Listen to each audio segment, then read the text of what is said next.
ปีแต่โกเลจีชิตาวิคาสติปอกก็อยู่เวลาเลนองลาวิโยแม่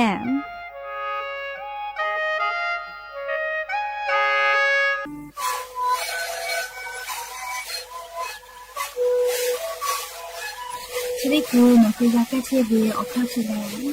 แล้วกูเข้าต้องคือออกทีจะว่าที่ไหนเอ็มนาบา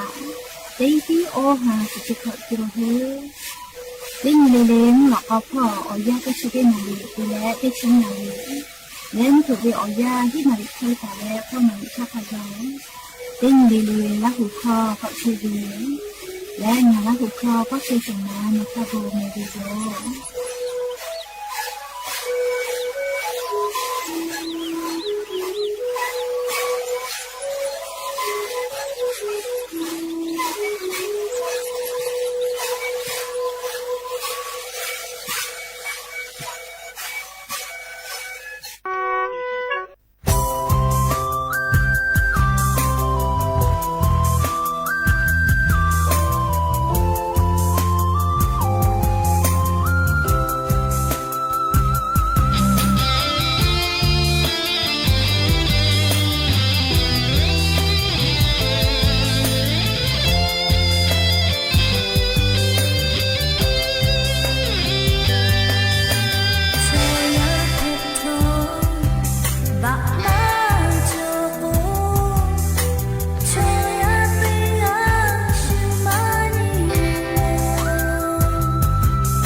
Shut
拉心结果，那需要为切个口，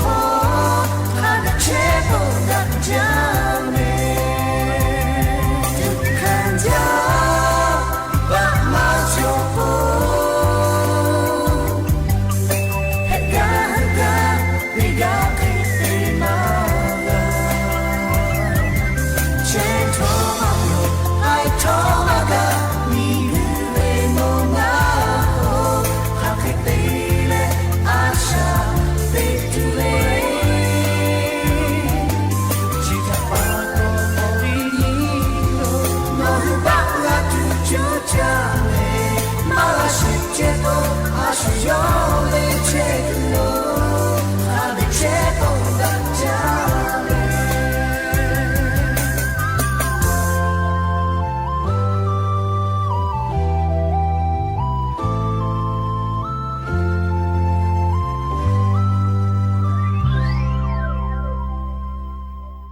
อบูดาจาวิโยอย่าเพิ่งหาติปอทอกาดาจาวิโอยาเชาะคลงะคือติปอกกามีลาแล้ว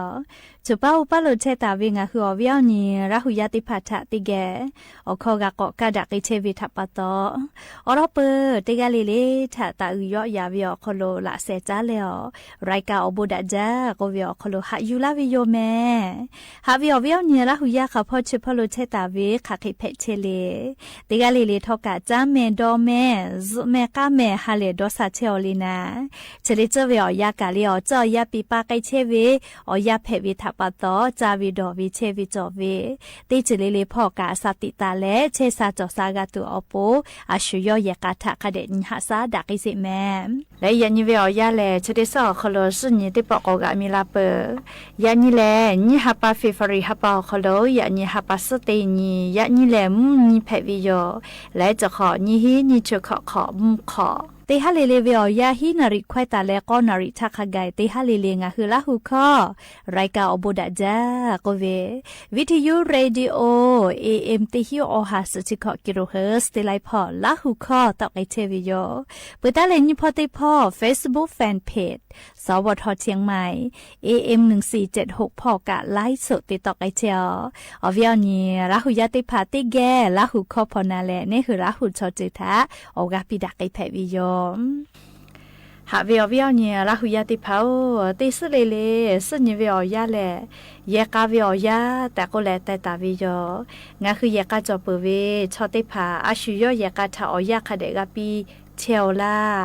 ยากาคอโลจอดาหอดาปุเวลโกกาจากาดอเวเชซาจอซาวิอบุติผาคาบีกาวิจิแมยากาคอโลมาจอมาหอดาปุเวลโกแลเลนาวิกอวิหาวิกอวิอเจติผาคาบีลุลาวิเจเจดาปะตอเลอวิอเนี่ยละหุยาติกาเลลิกายากาคอโลจอดาหอดาเลหะดาเปดาวิยากา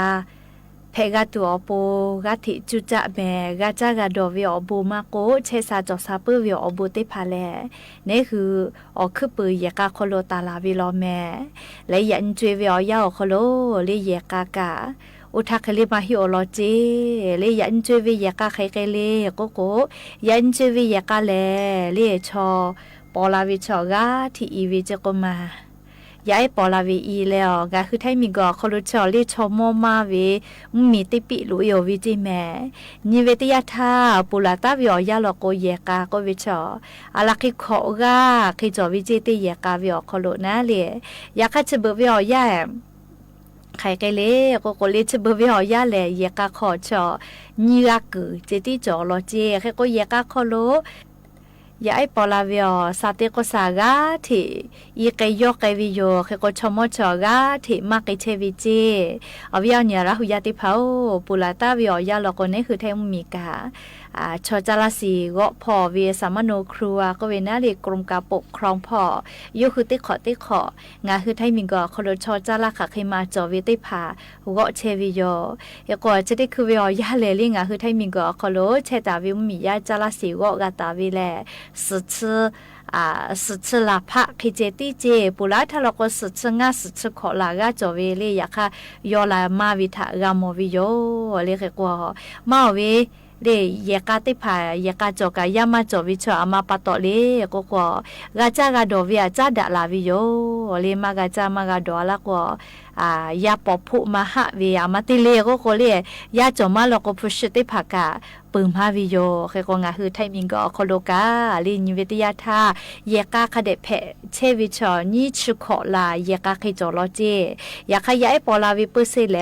ลีกาติเยกยอกไกแลงาคือไทมิงก็โคโลมียากายอกไกเชลอเจเตขวาเกเตขอเคยอกไกเชลอจิแม่ยก็ญาณิวิทยาทาเลปูลาตาวิอยาลก็เยกาขอกาใจใส่นะเยกากว่าละกวยงากาขอกาคิจอวิลีอีโอวิเยกาคนนะยาคาจะบุแลลีนี่กาเซกาโอกางากาลืมมาเกลอเจลีเยกาตาวิอคโลชอเยกาคโลเชตาวินะคือก็ย้ายปอลามาละก็ชมติพัติกาทิมาเกลอโกตินิวุสพองะหึมมีอคโลกามียาเยกยอกเกโกกาติปติผามาโลลาวิโยคาเคโกทอกาเลียจุยารัฐบากานี่แล้วอคาหะกูไกจอวิโยเลอแล้วก็จะได้คือดอหาดอคิเวเตแขอคโลลุลาเชอนะลีติญาเกตินีชอกาติยอลาเชวิทัปตอลิจกานิเวตยาทาเยกาก็วิจกามีกาจากาดอเวียกาจาดาลาวิโลเลเคก็กาจากาดอละก็เยกาขอกาจอดาหอดาปุวิเจยาคาโนฮืเลอกาจากาดอกาวิโลโกกาอายิอุเวเยกาคโลกาจอดาหอดาปุวิกาจอวิเจโอเคเตโกจาสดอสจอวิเจแม่ลิจกายานิเวยาเลสุนิเพวิทัปตอยากาทาจาดาวีอลอเอติพาทอกายูลาเลลิงาฮืราหุยาเกลติเกออกายูวิโยแม่ ခါလုံးချေထောလာပီ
ชิริโตอปุไคเวอยาโยที่พวกท่าข้าที่เข้าขอโลชอบที่จะจอวิเจเต็งยิงกันแล้วเอาอิสระไกเวเอาไปเจที่จอตาเวแต่พออยากการเจาะขอโลยาป่านี่ก็จอตาเวโยเจเอาไปชิกะมอลาเลสลาปานี่ก็วิทยายาป่านี่ก็ถ้ากูเตตาเลกูปีเวยาป่านี่ก็เอาไปกับสลาปานี่โยเอาไปสวยขอนอกก็หนุ่ยเนี่ยตาพักตากุดาเมที่เหยียขอจะที่เชก็ได้แล้วที่มีกาที่ปีที่โจวปะโตที่มีกาตาเปดาเมที่เกมุจ้าแค่พูดแล้วปาชิยานิกาถาโตมาปีตาวิที่นิกาแล้วปาชิกาสกายวิเจปาสกายขอนอวิโอนิชีที่มีถาที่เกที่จ้าเลยที่เหยียขอที่เชวิยาข้าวยากาลาท่าวิปาชิติกาเหยียกาจ้าโจวปะโตเลยมีมาฮือแล้วคือโยเยโยตาไกชีวิโยยาวเวลคอโลปาโคปิอาเวคาชูที่มีที่เกติจ้าเวลาวิจาชิติภากะขมายเปดาวิเจอวิโอนีก็ได้แล้วนี่ปาโกปาเวเยกาเชียเววิปาโกเยตาโตยเลยโยเยโยติเชไกเวข้าติจิโลก็ได้แล้ววิปาชิโยโตนี่เวงานนี่ปามีมากะมาจชีจะเชื่อข้าไม่เป็นดาวิจอมาจอลงานนี้ป่าจอเคยว่าคดีหูแล้วงาเคยเลี้ยวมีมาขอหุ่นจอชีวิตชาปโตย้อนงาจิมาปีจอลโอเคดอวิจอวิปัจจิแต่พอนี้ป่ากาซาแล้วก็ดอนี่เวงาวิปัจจิงาจะเชื่อข้าไม่ปีลาวิจอมาจอย่อเคยนี่งาเก่าเวนี่หมอกเก่าเวงาเก็บมาโยจ้าจอเวโยหุ่นจอเวโอเคดอกาวิจอนี่ปัจจิก็ได้แล้วจะจีเยโลกอะไรจะสิทธิทุนี่เวลาเขาวิปาวิจัยที่ยคอวิปามาสิสุดใจเดลจังคือแต่ปีวิจิแต่พอวิปากะงานนี้ปอกให้งาเก็บมากะจอปีจอแต่ตัววิปาต่อยกะจะสิเตทุกคนนี่ปูแล้วนี่ปามาทุปีปีเดแล้วนี่ปาวิจัยที่ยคอจะก่อนคือปีวิจิจะเคยตีวิอยอคอโลวิโอนี่จีจะที่ยาจะคอลุเลยจะเสียนี่ท่าติทุนี่ตัวยกะติทุดูโลโลคาถาก็จอว่าเวกามวิปโตอัตุมาติเลนะตอนเชวิเจนียกะงาวิจัยสิจอนี่ตัวยกะที่มันนี่ตัวยกะที่มาจอลาสิโอเคดอกะติเลติฮากะเลอนี่ปาจิจัยสิปูเลวิปาจัยจิโยโลจักเกติอวิปากะจัยสิโดปูเลนี่ปาวิจัยจิโยโลจัยสิจัปูเกติท่าข้าก็จิโลนี่กะพูดาสิเวเจอวิปาโนขอกะติเลก็เลนี่ปานานี่ปิท่าอาวิปาโนวิจัยที่เยโลจะสิจับผู้เกยเทวีเขาเจแล้วก็นิปากะวิปานานิปีงานิโนขอกเตเลก็เลยงาการโนวิจัยที่เยโลจะสิจับผู้เกลาเทวีนงะอาจีปิลามาลงอาติกาติกะขามปิลาวิมาจอดเลยเขาเจอาวิปาก็เลยอาวิปาโน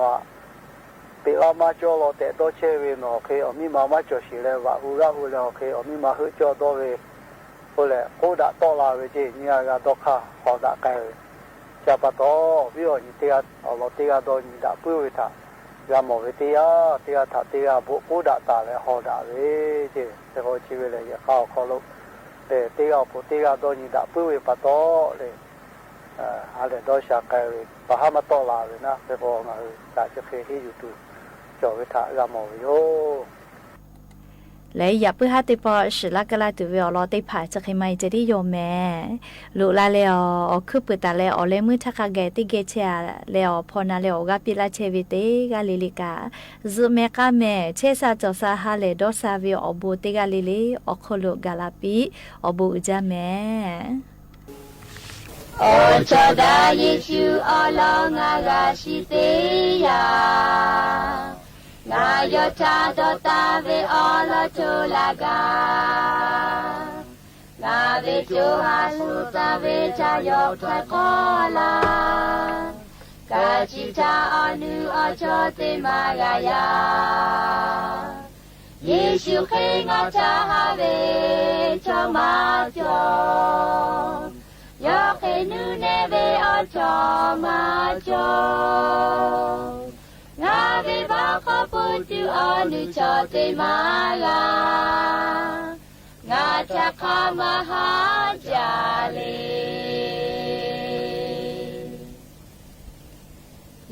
ရှုငါချမောချငါဘေပါခေါ်ချေ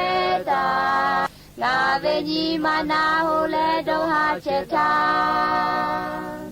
ယေရှုယောဟာပဲလေစေငါချာယူတာလာလေငါကိုက်ချောကူရခေါ်လို့ကိုက်စလာယေရှုခေငါချာဘေချောမချောယေရှုနုနေဘေအချောမချောငါဘေဘာခဖို့ကျူအနုချောတေမာလာ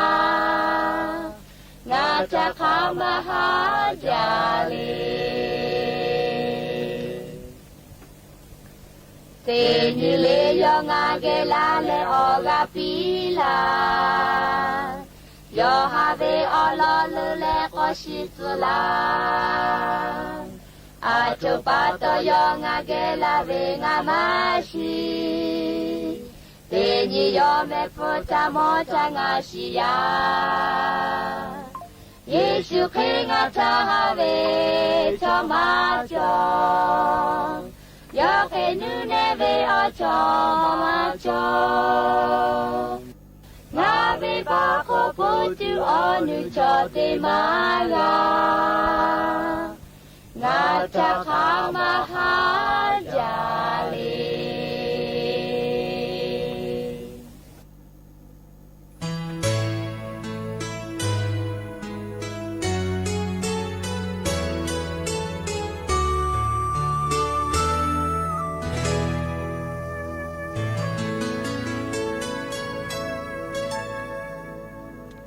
ခွေတိုင်ခေါ်လာဒီအောလငါချုပ်ကငါဘေးပါနာဟိုခေါ်လာနုချက်ချာ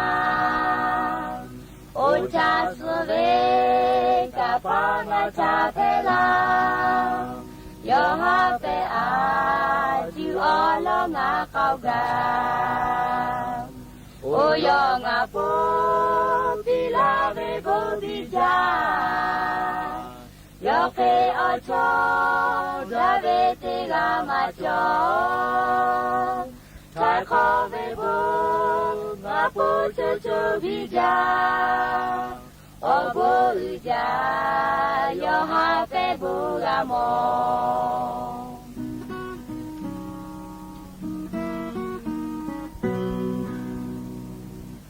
ငါတော်လကူယေရှုတယောပိလာငါချိုဟာယာပခုတုခိုင်ရှာကြ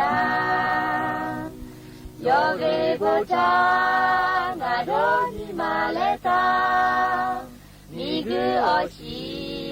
ချာငါမကောဟကအိုယောငါပိုပိလာဘေဘုဘိချာယောကေအချောဒါဝေတေကမချောသာခောဘေဘုငါပိုချေချေဘိချာ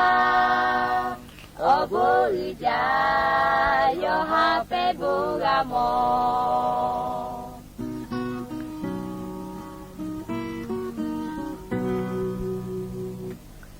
ငါတေဟိခောအရှောဒတိချက်တော်လူရှာဘုရားငါချာချီမူမပငါတေချွေအားရှာလေချခါကတော်ငါချာယောဘုပီလာဝေမလေအိုယောငါပိုပီလာဝေဘုဘိချာယောကေအချောဇဝေတေလာမချောသာခောဘေဘုငါဘုချူချူဘိဇာအဘုဇာယောဟာပေဘုကမေา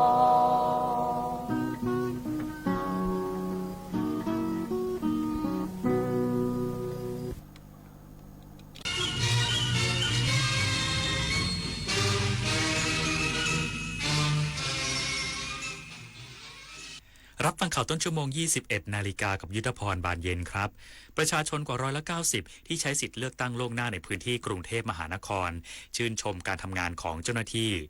อีกสักครู่กลับมาติดตามรายละเอียดครับ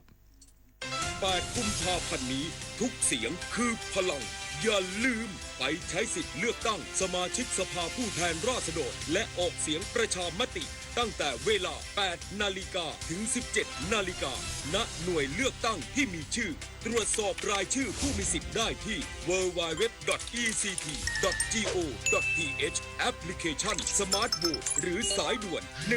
1444 สร้างสรรค์ประเทศไทยพร้อมใจไปเลือกตั้ง8 กุมภาต้องการ3 ใบเลือกคนที่ใช่และเลือกพรรคที่ชอบสีเขียวเลือก1 คนชมพูเลือก1 พรรคนโยบายน่ารักเลือก1 พรรคเลือก1 คนบัตรสีเหลืองต้องแสดงตัวตนใหม่เห็นชอบไม่เห็นชอบหรือโหวตโนลงไปครบแล้ว3 ใบไปใช้สิทธิ์แสนอาลัยสมเด็จพระพันปีหลวงไทยทั้งปวงหมองหม่นก่นร่ำให้พระผู้เสด็จสู่ฟ้าสวรรคาลัยแนบดวงใจตามพระบาททุกชาติภพปวงประชาน้อมสำนึกในพระมหากรุณาธิคุณเป็นล้นพ้นอันหาที่สุดมิได้ข้าพระพุทธเจ้าคณะผู้บริหารข้าราชการและเจ้าหน้าที่สถานีวิทยุกระจายเสียงแห่งประเทศไทยกรมประชาสัมพันธ์เลือกตั้งทั้งทีต้องไม่ให้พลาด3 สี3 บัตรเข้าใจให้ครบก่อนเข้าคูหาสีเขียวเอาไว้เลือกตั้งสสแบบแบ่งเขตสีชมพูเอาไว้เลือกพรรคเลือกนโยบายที่คุณชอบและสีเหลืองเอาไว้ออกเสียงประชามติ1 เสียงของคุณมีความหมายต่อประเทศจำสีให้ได้ใช้สิทธิ์ให้ครบ8 กุมภาพันธ์นี้ออกไปใช้สิทธิ์พร้อมกันอนาคตไทยเริ่มจากการเลือกของคุณประชาชนกว่า90%ที่ใช้สิทธิ์เลือกตั้งล่วงหน้าในพื้นที่กรุงเทพมหานครชื่นชมการทำงานของเจ้าหน้าที่โดยกรุงเทพมหานครพร้อมถอดบทเรียนสู่วันเลือกตั้งจริงนายณรงค์ เรืองศรีปลัดกรุงเทพมหานครเปิดเผยว่าจากการรวบรวมความคิดเห็นของประชาชนในเบื้องต้นเกี่ยวกับการจัดการเลือกตั้งล่วงหน้าของกรุงเทพมหานครผ่าน Facebook กรุงเทพมหานครพบว่าประชาชนส่วนใหญ่กว่า90%แสดงความคิดเห็นในเชิงบวกและชื่นชมการปฏิบัติงานของเจ้าหน้าที่กรุงเทพมหานครแม้จะมีผู้มาใช้สิทธิ์เป็นจำนวนมากแต่การบริหารจัดการภาพรวมทำได้ดีเยี่ยมสะท้อนว่าได้รับความสะดวกจากการนำเทคโนโลยี QR Code มาใช้ตรวจสอบรายชื่อและลำดับที่ทำให้การไหลเวียนของแถวเป็นไปอย่างรวดเร็วลดภาระเจ้าหน้าที่ได้มากปลัดกรุงเทพมหานครกล่าวด้วยว่าการเลือกตั้งล่วงหน้าในวันนี้ถือเป็นบทเรียนและการซ้อมใหญ่ที่มีคุณค่าเพื่อเตรียมความพร้อมสำหรับการเลือกตั้งสมาชิกสภาผู้แทนราษฎรในวันที่8 กุมภาพันธ์นี้รวมถึงการเลือกตั้งผู้บริหารท้องถิ่นที่คาดว่าจะเกิดขึ้นในช่วงเดือนกรกฎาคมโดยจะนำทุกข้อเสนอแนะและปัญหาที่พบไปปรับปรุงการทำงานให้สมบูรณ์ที่สุดต่อไปจุฑามาศ รักษาพันธ์รายงานด้านบสปสช.ภาคประชาชนด้านชุมชนแออัดฝากโจทย์ใหญ่พรรคการเมืองหาทางพัฒนาบัตรทองโดยไม่เพิ่มภาระประชาชนเสนอขยายหน่วยบริการบูรณาการสุขภาพสังคมใกล้บ้านและทั่วถึงนางสาววรรณาแก้วชาติกรรมการหลักประกันสุขภาพแห่งชาติหรือสปสช.สัดส่วนผู้แทนองค์กรเอกชนงานด้านชุมชนแออัดกล่าวว่าระบบบัตรทองเป็นสิทธิขั้นพื้นฐานที่ต้องพัฒนาให้มีคุณภาพและประสิทธิภาพยิ่งขึ้นโดยไม่เพิ่มภาระงบประมาณเกินจำเป็นอย่างไรก็ตามประชาชนในเขตเมืองโดยเฉพาะแรงงานนอกระบบในกรุงเทพมหานครยังประสบปัญหาการเข้าถึงบริการเนื่องจากข้อจำกัดด้านเวลาหน่วยบริการแออัดและค่าใช้จ่ายในการเดินทางนอกจากนี้ยังพบอุปสรรคการย้ายสิทธิของผู้ไม่มีทะเบียนบ้านในพื้นที่รวมถึงกลุ่มคนไร้บ้านที่เข้าถึงการรักษาการติดตามและการฟื้นฟูได้ยากจึงฝากถึงพรรคการเมืองช่วยพัฒนาระบบบัตรทองโดยเสนอให้ขยายหน่วยบริการในระบบบัตรทองและบูรณาการความร่วมมือระหว่างหน่วยงานด้านสุขภาพและสังคมเพื่อให้ประชาชนเข้าถึงบริการอย่างใกล้บ้านและต่อเนื่องทั้งนี้ภาคประชาชนมีบทบาทสำคัญในการสะท้อนปัญหาและร่วมพัฒนาระบบพร้อมย้ำจุดยืนไม่เห็นด้วยกับการร่วมจ่ายเนื่องจากบัตรทองคือหลักประกันชีวิตของประชาชนทุกคนผู้บัญชาการตำรวจนครบาลเปิดเผยเหตุยิงกันในสถานบันเทิงย่านถนนเข้าสารเมื่อวันศุกร์ที่ผ่านมาเกิดจากความขัดแย้งส่วนตัวพร้อมเร่งรัดออกหมายจับและนำตัวผู้ก่อเหตุมาดำเนินคดี พลตำรวจโทสยามบุญสมผู้บัญชาการตำรวจนครบาลเปิดเผยถึงกรณีเมื่อช่วงดึกของวันศุกร์ที่ผ่านมาได้เกิดเหตุทะเลาะวิวาทและมีการใช้อาวุธปืนยิงกันในสถานบันเทิงย่านถนนข้าวสารส่งผลให้มีผู้ได้รับบาดเจ็บ2 รายว่าจากการสืบทราบพบว่าเหตุดังกล่าวเกิดจากความขัดแย้งส่วนตัวเบื้องต้นได้เร่งรัดให้มีการออกหมายจับและสั่งการให้มีการติดตามตัวผู้ก่อเหตุมาดำเนินคดีแล้วพร้อมย้ำว่าเรื่องดังกล่าวไม่เกี่ยวข้องกับการทะเลาะวิวาทในสถานบันเทิงสำหรับข้อสังเกตที่สังคมสงสัยว่าบุคคลผู้ก่อเหตุดังกล่าวเป็นอินฟลูเอนเซอร์ด้วยหรือไม่นั้นผู้บัญชาการตำรวจนครบาลระบุว่ายังไม่ทราบถึงข้อมูลดังกล่าวอย่างไรก็ตามได้กำชับให้สถานีตำรวจนครบาลชนะสงครามดูแลความปลอดภัยในสถานบันเทิงย่านถนนข้าวสารเนื่องจากเป็นแหล่งท่องเที่ยวสำคัญที่ได้รับความนิยมทั้งชาวไทยและชาวต่างชาติซึ่งการรักษาความปลอดภัยในสถานที่ท่องเที่ยวการตรวจค้นอาวุธผู้ประกอบการสถานบันเทิงต้องให้ความสำคัญรวมทั้งได้กำชับให้เจ้าหน้าที่ตำรวจในการตรวจค้นตรวจตราบุคคลในช่วงค่ำคืนอีกด้วยชาวนันท์มาลีรายงานจบข่าวยุทธพรบานเย็นอ่านรับฟังข่าวครั้งต่อไปเวลา 22 นาฬิกาครับติดตามข่าวที่นำเสนอไปแล้วได้ที่ www.thainews.prd.go.th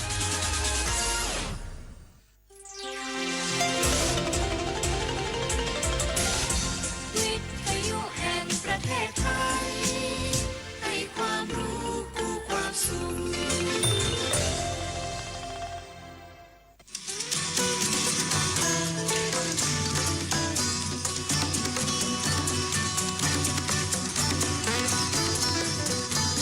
บนเส้นทางของถนนสายนี้เรามีบทเพลงเพื่อชีวิตดนตรีกวีศิลปะวัฒนธรรมวรรณกรรม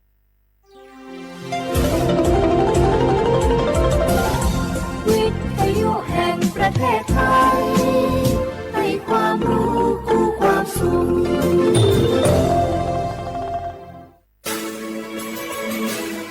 สถานีวิทยุกระจายเสียงแห่งประเทศไทยจังหวัดเชียงใหม่ AM 1476 กิโลเฮิรตซ์สถานีวิทยุภาคภาษาชาติพันธุ์แห่งเดียวในประเทศไทยที่มีความทันสมัยเชื่อถือได้สร้างอัตลักษณ์กลุ่มชาติพันธุ์สู่สากล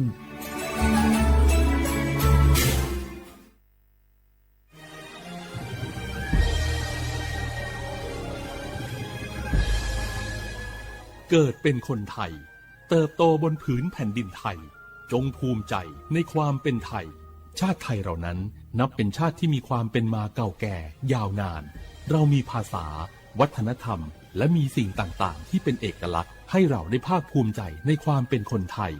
เราควรเห็นคุณค่าและมีความรักชาติหวงแหนแผ่นดินอันเป็นมรดกของบรรพชน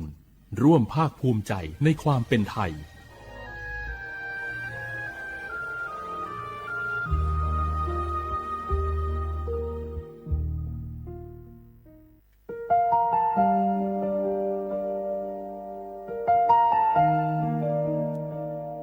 ขอน้อมเกล้าถวายอาลัย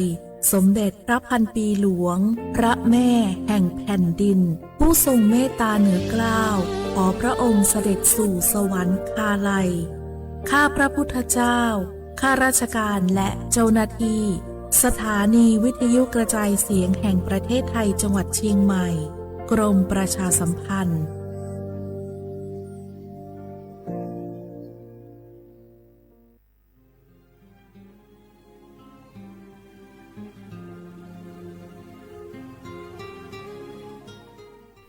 This is a moment of profound grief for the Kingdom of Thailand. We,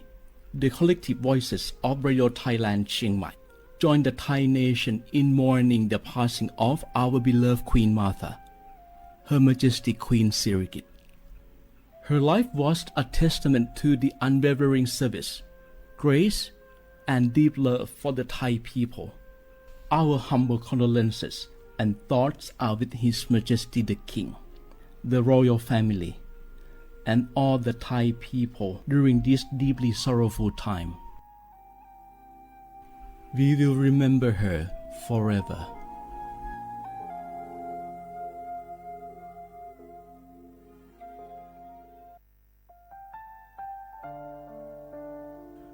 อาเดือไทยมิขอสองผาอามา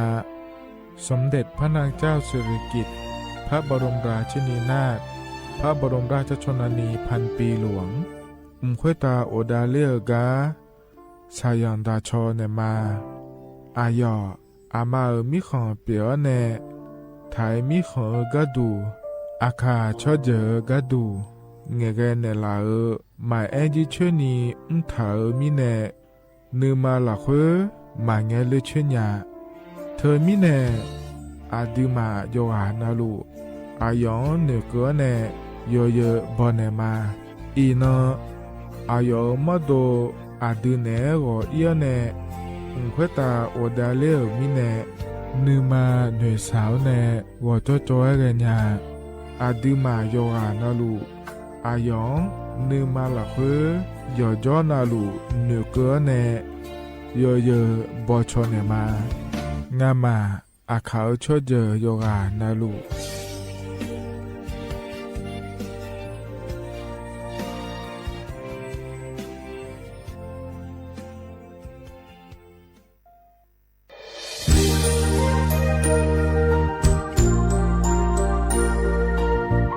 ไอเยเนียวที่ขอหลวงวัวเนทีมเชียงใหม่และขั้วเธออุหฮาเลกะกอวัชมีจากะกอ PM 2.5 กะกอฮอลดามาเด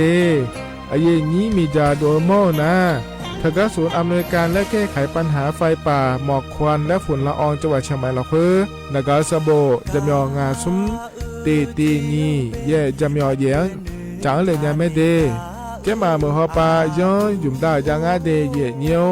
ทกปชมีจาอุหาและฮอเนพีเอ็น2.5 กะกอฮอลูดาอากกามาคาทกแอปพลิเคชันไฟดีและคัวปาเนอนุมายานะมีจามาบิเคเจเดอันอายามก็ดูนะขอนี้อันตีบาลาติเสียในอันสมเชติบาลางาซีอาคนนี้พังหายาโกช่วยกันนี้อาส่วนมาขาจะบ่อนายย่อไปยุบ่อยเจเดเหมือนในสำนักงานประชาสัมพันธ์จังหวัดเชียงใหม่แนะที่ขอรัวกุมะมือดาลานยานีทีมเชียงใหม่และขั้วเธอที่ขอรัวเกิดดามาเดเธอมีเนที่ยิที่โปกานือกามาพา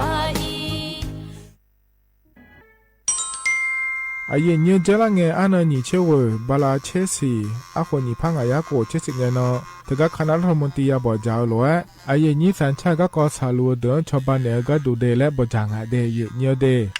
ทกยอมมาตรา17แห่งพระราชบัญญัติคนเข้าเมืองพศ2522และขั้วทกเธอแน่อายุนี้ทกไทยมีของละควยพ่ออ้อเหลียวว่าม้อนี่จอลาเดอเขาแน่รอทะเบียนประวัติและขั้วเธอย่อฉาเจียเดอนะขอเนียเยเนียวทกยอฮาก็ดู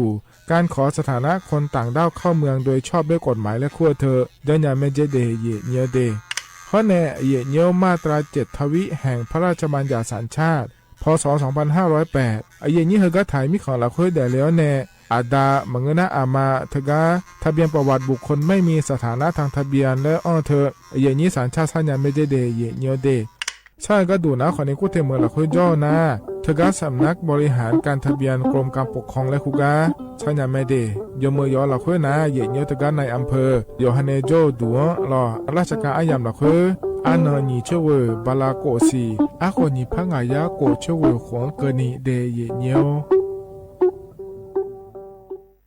มาถาเจริญานาโกโฮมาเลนาโกนากาสปสชขอนาโกลาซาเพขอเนแมเอขออดูอติยาลวยชิหอหมอเนดอบิลวยบัทองซุมอยาลาซาเมเขวตาหมอโดโดเนเฮลวยขอลาซาญาเมหมอเนฮอมนาลูกาเนหนุ่ยเจลวยลาซาญาเมอีคังจอลาซากะเกนีฮอเนเมสิญญาเจมอนาสปสชติซุมจำยอสปสชเขต1เชียงใหม่นากาจำยองาซุมญีเยงาซุมงปายดามอเดนากาตีโกจำยอนึมานากอนาลูเดนากาติซุมญีซุมโยกานาลูกะตุเมเด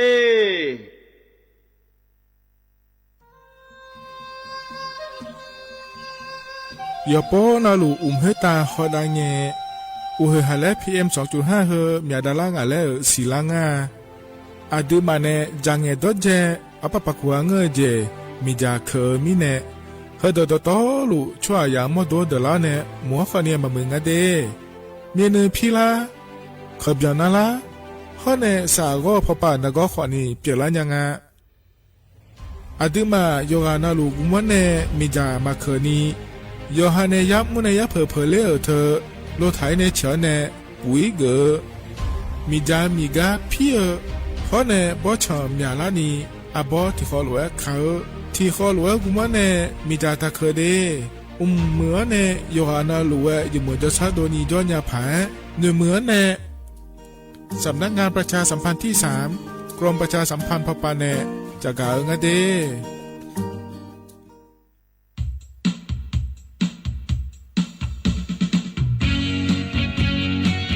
อัลโหลก็กจากกาเอกาจังเดเยเนียเดอเยเนียวอันเย่ปลาญิสีอคนยิพังอายะโกเชอนะนะอเยนิตกาสัญชาติไทยลาเดมันเยนิโยกานาลูโยฮายุมเอโดเนโยฮาชมยาฮจากาการเลือกตั้งและขั้วเธอเดเยเนียเดยออแลเยเนียวเฮงเงนนะขอนี้โยฮาบัตรประจำตัวประชาชนแดงหัวเนเสกาสุมตายกองอาเดเยเนียวเดอาจารย์เบตานะขอนี้ย้อนยื้อเธอนะขอนี้บัตรเลือกตั้งสสแบบแบ่งเขตเลือกตั้งและงาเดเยเนียวยอพื้บัตรเลือกตั้งสสแบบบัญชีรายชื่อคอนเนยอซื้อนะขอนี้บัตรออกเสียงประชามติแก้ไขรัฐธรรมนูญและงาเดเธอมีเนโยฮานาลูเอโดเนโยฮายิ้มมือดาลายเนี่ยก็ดูก็เดเยเนียวเด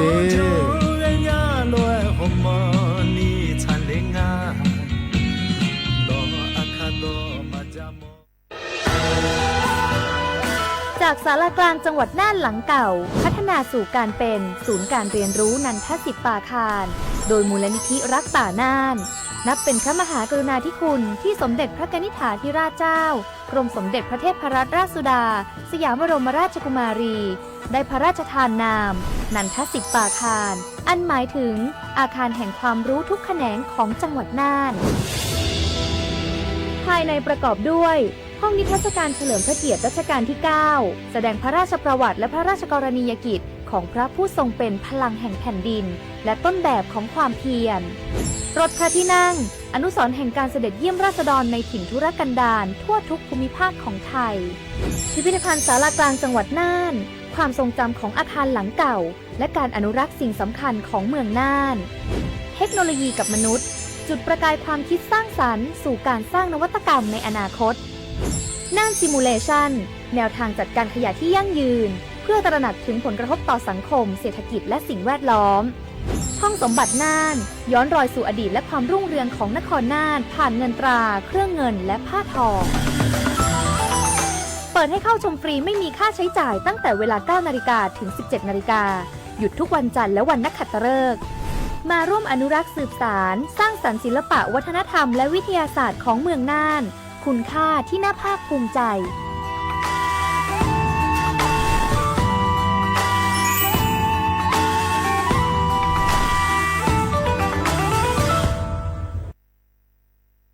ข้าชอ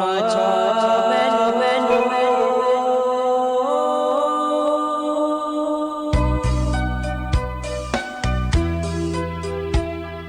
ซานีจอปูเลงดอวทุยอาคาเบซานีจอโมเลงดองชอยอาคาเบชอพามาสิจอชาโล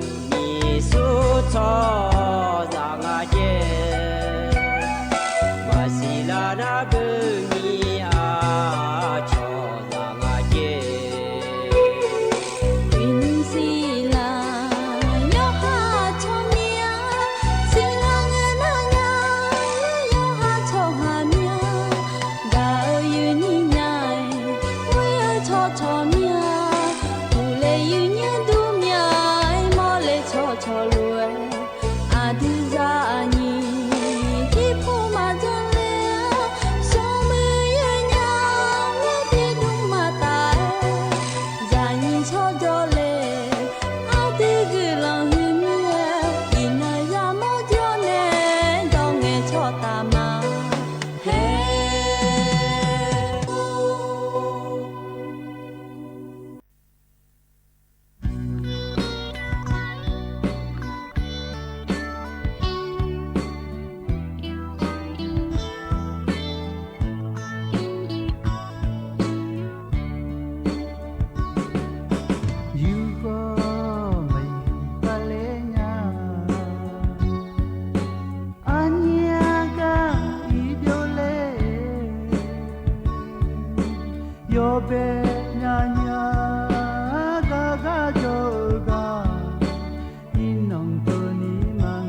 Adonisanya Otiate Johonele Onwinyade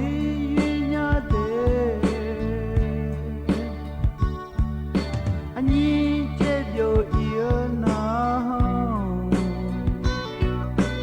Adonon Tigai Madoa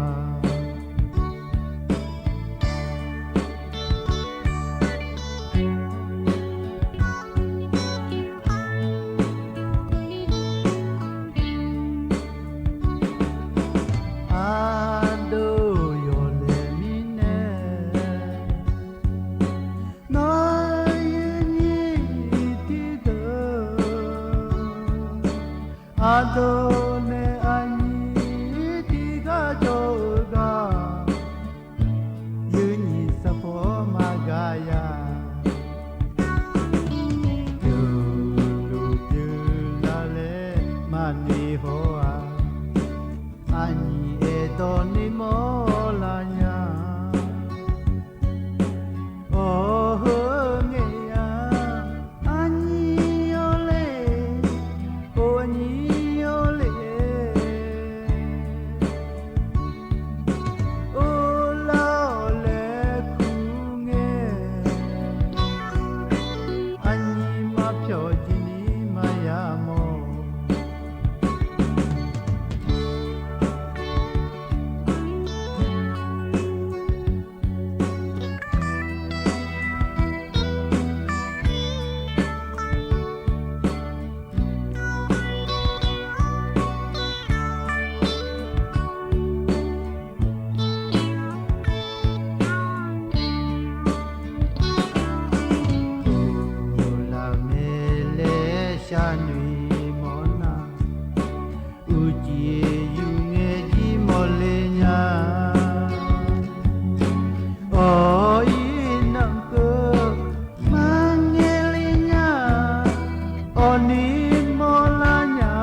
อุจิพออุดุธรรมะ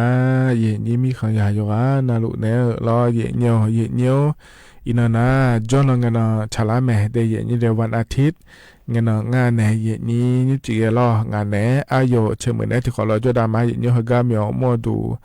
สวทเชียงใหม่แหนเดเย่นี้เดเย่นี้อินานาเราเย่นี้เธออันติบาลานีสิงานฉลาลัวอเดือไทยมีขอละคุยนาเลยเนียวการเลือกตั้งล่วงหน้าและขั้วเธอจังดาวยาวงาเดเย่เนียวเดถึงมีในชมยอตอนถาเนี่ยเราเนียวเธอเนี่ยชมพูในจุดหมายจะเชื่อมาเดแล้วจังถาเดินไล่อินายากอเอื้อดูเราเนียวการเลือกตั้งสมาชิกสภาผู้แทนราษฎรและขั้วเธอเราเนียวเสรานิตะยาแม่เย่เนี่ยหรอยอนเยอะทิตาข้อในยอเลยทิตะและเราเย่เนียวยาจังดาวด้วยเย่เนี่ยขอเนี่ยเย่เนี่ยก็นกองงาลาแล้วเราเนียวเย่เนี่ยอันแย่เงินทินแล้วเธอก็การออกเสียงประชามติและขั้วเธอพยากรณ์ยาสิเดทินเดเย่เนี่ยเดเธอมีแน่ร้อยเย่เนี่ยเธออยู่หาเขียนละคุยจ่อเดินนะอยู่หาเขียนละคุยก็อิญญาแล้วอยู่หาเขียนละคุยมายาจ่อเดินนะขอเนี่ยชอเนลแลมถากาดูในชมยน้องถากาก็อิญญาแต่เดเย่เนี่ยเดเธอเนี่ยเดือไทยมีของย้อคือดูในยุ่มดาวเหอะแล้วยศยาหมอเมียโลแล้วนะหางาเธอเนี่ยยาหมอหน้าขอนี่ยาหมอเมียเดมายาหมอนะคนนี้มายาหมอญาเดแล้วก็ไอ้ญาแต่เดเย่เนียวเดเห็นยิ้มจีที่ขอรวยแล้วเดดามาเย่เนียวอินาจ้องนะก็ล่ามีในร้อยเย่เนียวเย่นี่นะก็ต้องช่วยก็กอมเเย่นี่เบียวเลยนะหาดาพายรอเดืออาคาตัวแม่อาคาโนอายามพักกันยาวรวยพอนดาเนี่ยมาเดเย่เนียวเดที่ขอรวยจดามาเย่เนี่ยเราหึกันเนี่ยนะเย่เนียวอันนอนจะแม่จักกะดาเนี่ยมาเดเย่เนียวเด nhóm chỉ hơi cái vậy như này thằng chưa rồi nhờ đưa account anh nó vậy nhớ mong thì nó chả lá ngã để nhờ để bao xí nó còn thì xí khổ nó mong thì khổ rồi nhờ thì mình ina khổ còn nó cơ ngã để nhờ để thấy anh nó ina วันอาทิตย์anh nó anhตีbao xí nóกุมภาพันธ์รอkhổ nó nhị phang ngãยาโกเชื่อว่าngã để nhờเฮน่าโคโตลาโตล้อเย็นนี่ทอนเจอแฮนิ้มจีอายามละค่อยเดเยเนียวเดกางานก็แลมทางมาจะกาดันได้มีนายล้อดอชาติบิมเลพนะหาดามาเยเนี่ยล้ออายุมีส่วนในชาดอชางาเดเยเนี่ยเดกาญาและมาโดเพอและชาดอชางาเยเนี่ยที่เขาล้อยนะหาเปียดามาเยเนียว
เธอนะดอชารอเยเนี่ยพอในบินาหาดาวเดอายิมิสูในชา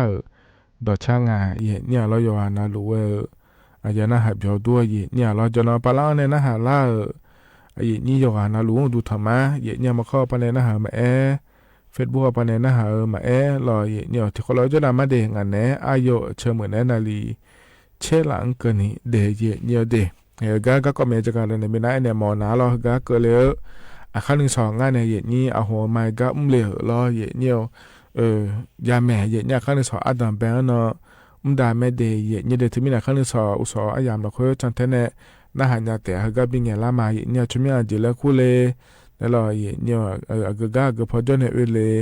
และเดี๋ยวเนี่ยเดี๋ยวฉันเท่านั้นหาญาแม่เนี่ยก็เลยนั่งกันก็แหลมถ่ายจากกะดันแต่มาเนี่ย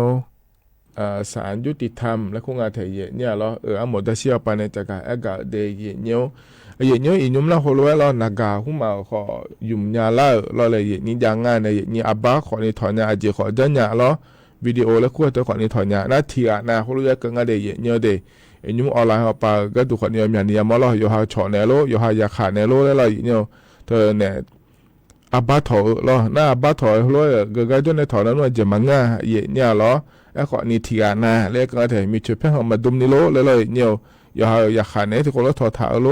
后来好多个呢，老是啥样？一等呢，老后来呢，老米很多你莫记错，还好多人家的也的，ถ่ายพอปานนะเบื่อชอคลิปหลุดแล้วคู่งานแถเนี่ยเหรอเดี๋ยวเนี่ยน่าให้สัตว์ตัวเสียที่อาณาเราเนี่ยที่อาณามาย้อนยานี่ขอบจะอี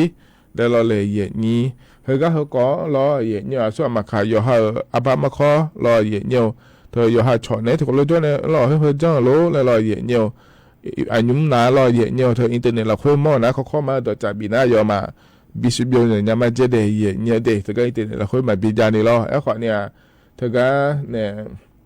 น้ำมันตัวเชี่ยวปังเราเลยนี่จะไม่อยากจะล่าเจเนี่ยสามหัวปังเราเนี่ยน่าตัวจับบีเนี่ยนะขอเนี่ยเธอก็อีกมาสานนี่เราอยู่นะออนไลน์หัวปังเนี่ยจะเนี่ยล่าแม่เดย์เนี่ยเดย์เธอแหงมาข้องเจนี่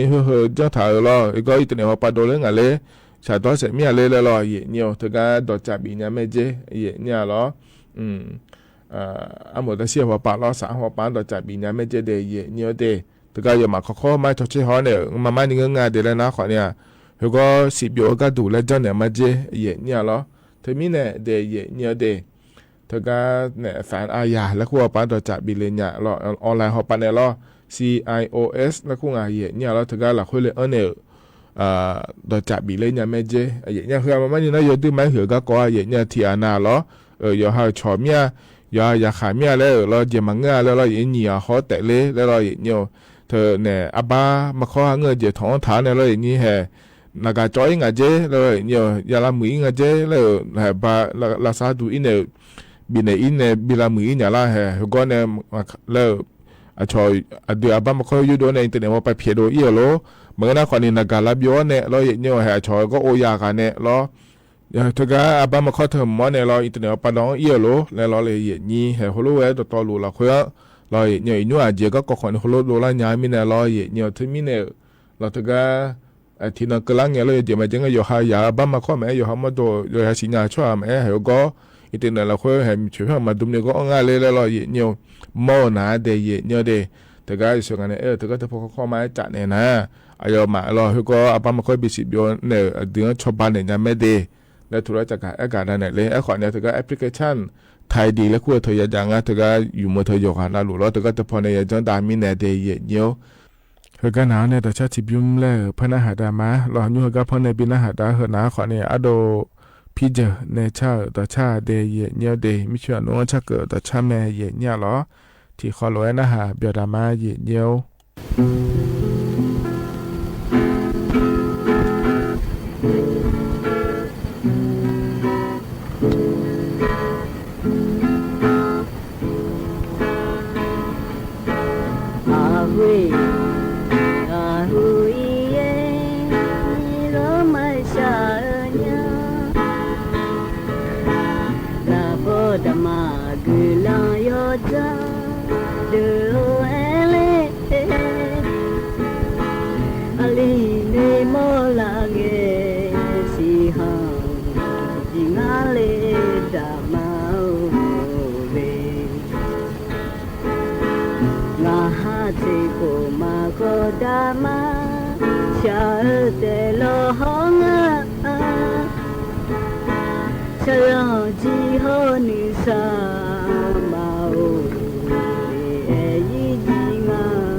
Muche anu acho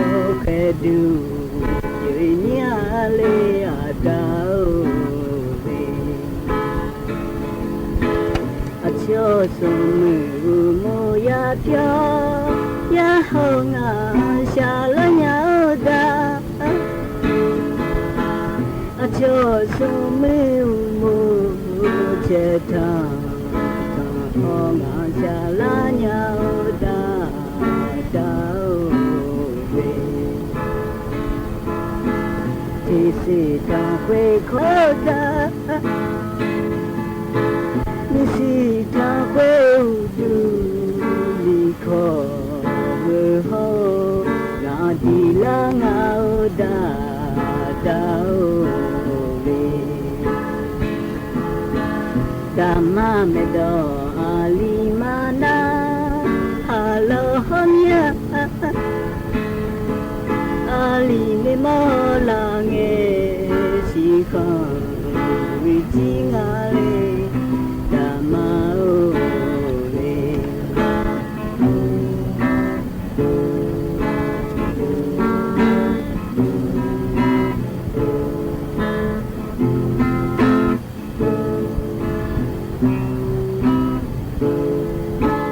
อาเจ้าสมือโมยาเพีย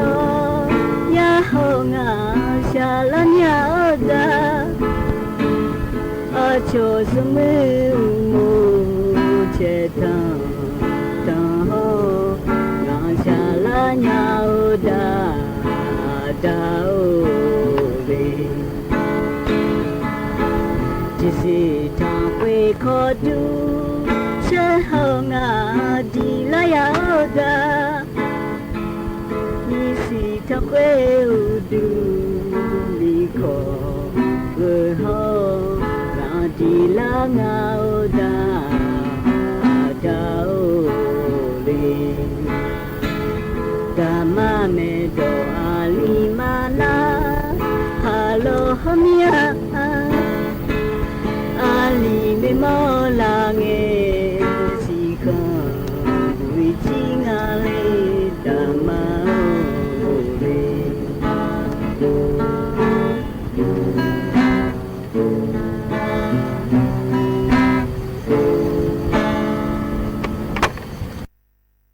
ธนาต่อชาย้ายจีบยุมเยเนียพอแน่บินาหาดาล้อเยเนียวยานาหาเบียวดูเยเนียวเหกันเนี่ยนะเยเนียเบียวเลยนะหาดาพาล้อนาอันนั้นชะลาล้อยอบอชมยามอังอ่ะล้อไอ้ขวดเนี่ยก็จะอังถางาอยู่ในล้อจะเดินลองอเดียขาก็เกาะล้อเยเนียวจะอังถางาเดยเยเนียเดซิมิเนี่ยก็มาบอเนี่ยจะอังถาเหอล้อที่ขอล้อยนะฮะดามาเยเนียวงาเดียขาเนี่ยจะขาเหลือดมดงานเนี่ยกาถาจันเนี่ยเนี่ยดีอดีตขาเนี่ยจะขาเหลือดมดจะเดลังจังก็จะเดลังจังอายุจังเนี่ยจังงาเลยน่ะสัมภาระว่าย่อจีน่ะสัมภาระว่าจะอยู่อะไรว่าย่อจีคนมีเนี่ยจะอยู่อะไรว่าแล้วแต่ย่อมีเนี่ยว่าพาเราเลยจีคนมีเนี่ยย่อว่าเบียงเช่นนี้ก็เบียงจีเช่นนี้ก็เบียงก็จะมีบุษงว่าจีจะดูดูอยู่ที่ก็น่ะเดี๋ยวที่ก็เดี๋ยวที่ก็แล้วย่อจีคนมีเนี่ยคุยจะมีบุมีเนี่ยคุยก็สัมภาระงาไอ้คนเนี่ยวิพาเราเลยมาคุยจีคุยมีเนี่ยคุยมีนุ่มแต่งคุยเดาคุยมีนุ่มแต่คุยมีเนี่ยวิพาเราเลยจะเดินเราวิลาจังก็วิว่าอุลานเนี่ยจังจีคุยมีเนี่ยคุยวิว่าอามีที่ก็มมันนชาเลยคุยจีที่ก็เบียงเลยที่ก็อาจารย์ละมือน่ะที่ก็ขาทูลูที่ก็เอโคโคคังที่ก็นั่งลูที่ก็ชิบอที่ก็นากาที่ก็เยฮอและขวดจีน่ะคือเด็กบุจบังอาล้อน่ะเดดูลูยูที่ก็เดยูที่ก็เดสุที่ก็คุณมีเนี่ย เดสอาจิโตขามาเลเดยุชาดาอาเซเลควาคุมิเนเดสจิโตขามา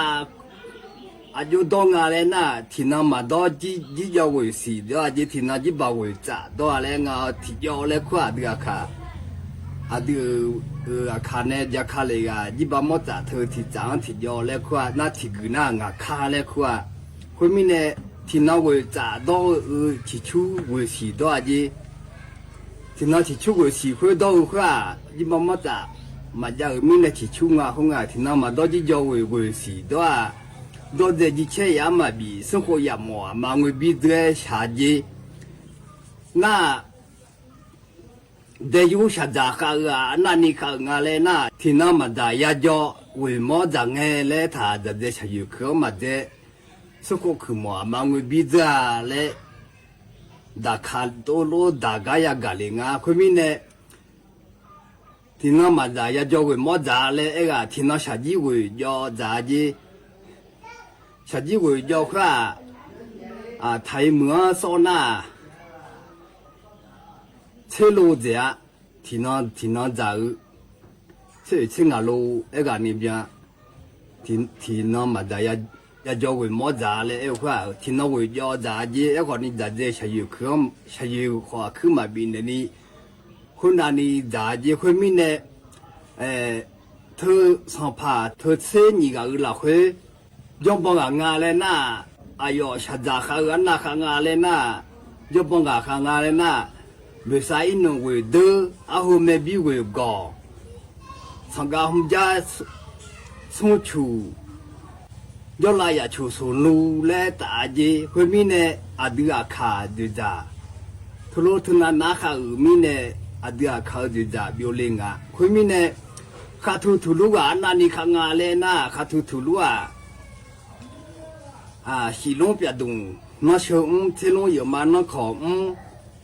我都也怕了，都回来起来，没有那么从别那年查嘞，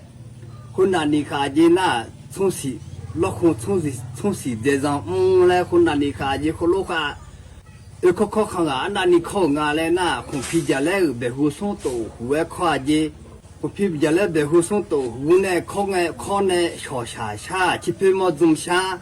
น้องชาช่างเจลามอคาชาจีคุยมีเนี่ยชาเทลมูเทคนนี้ชี้หาลานเนี่ยขาเจลานเนี่ยญาจีคุยมีเนี่ยอดีอาคาอินักนี่ข้อกับผิวข้อขังเล่ข้ากับผิวข้าทุลุเล่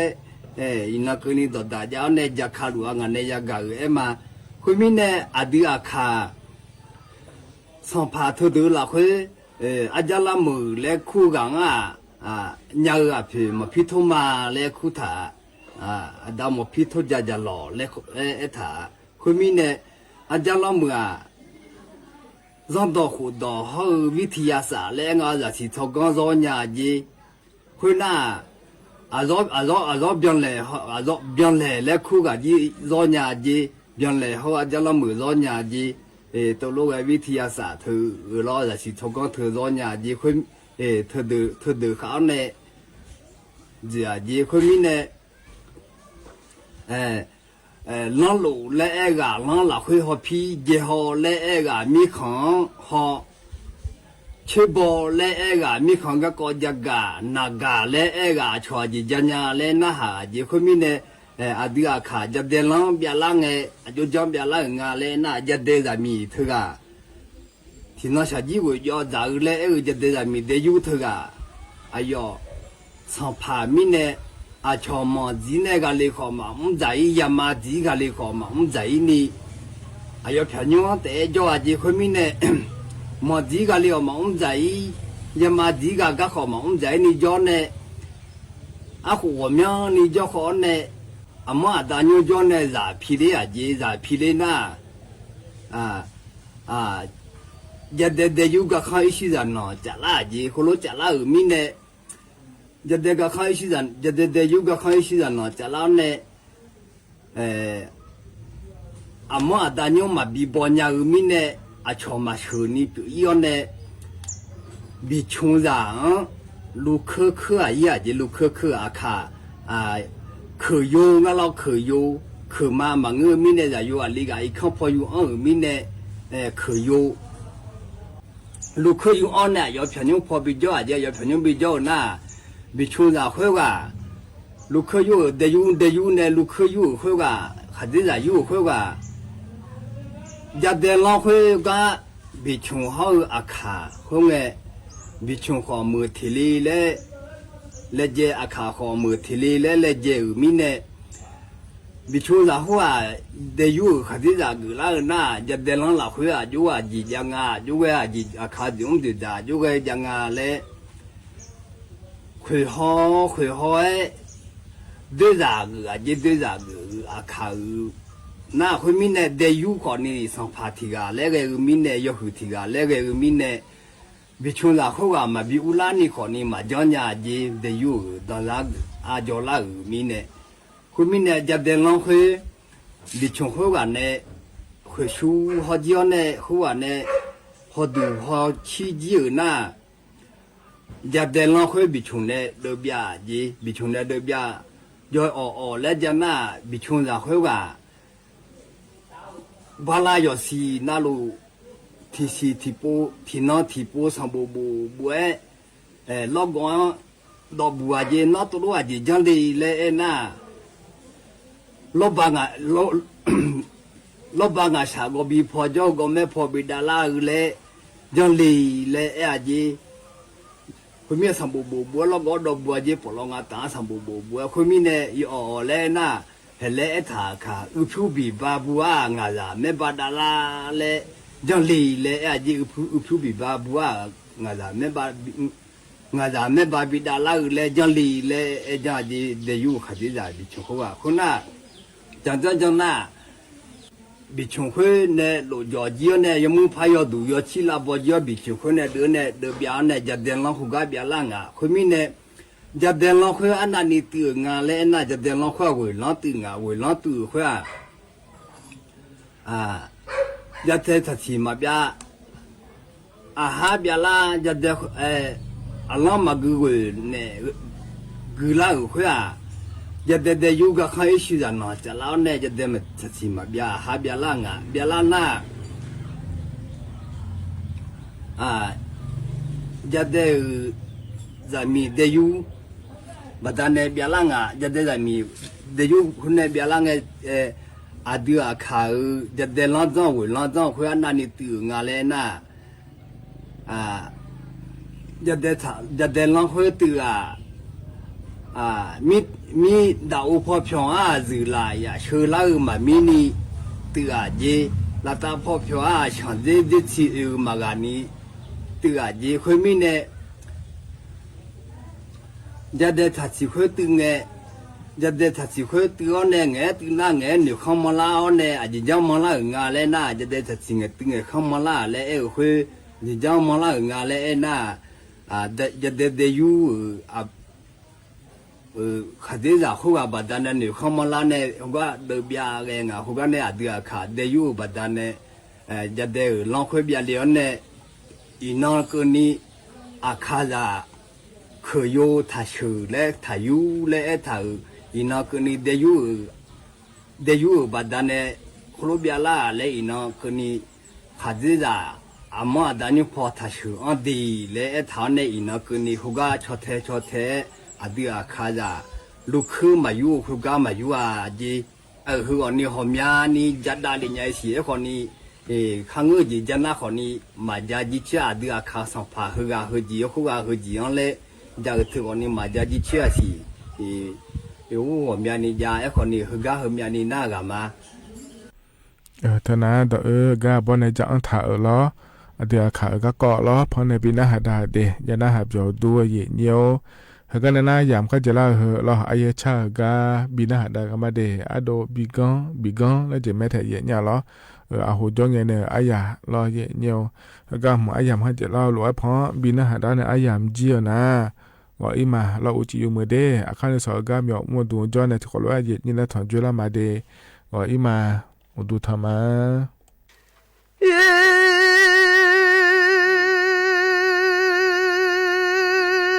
สมอมบอ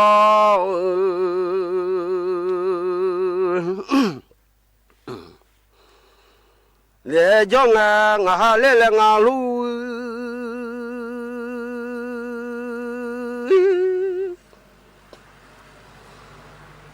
to mang nga singa do mang nga nya nga do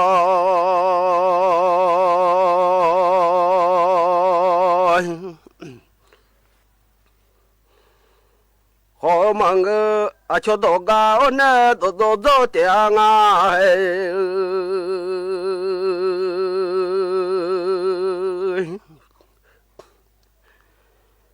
a cho su ji do ga nei do te su nya do ga ne do ga lo te ha bu do san ja e nyu so tin no lai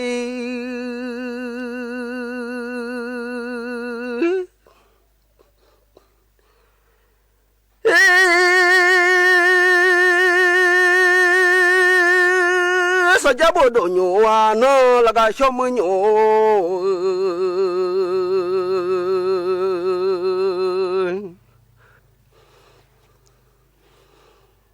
ti chi ra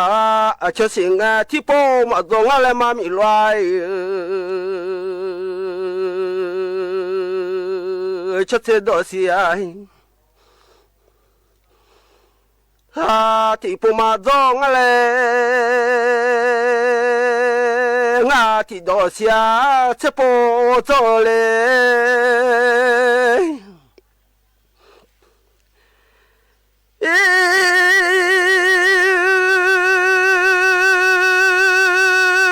cha che da ka ti kha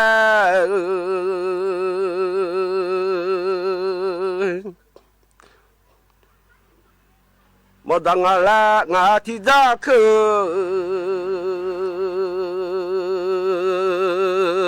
che kha da ma ti do sing a che po ma thung ba le gang lai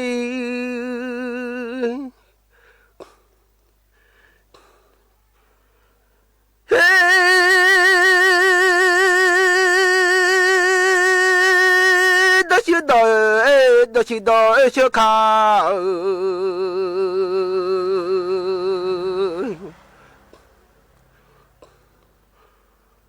mo go le nya ti da kha che kha ma da bo le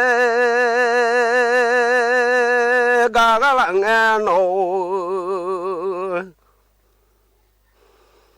do chi da mo chi kha ma go le ja nya no le su ra de do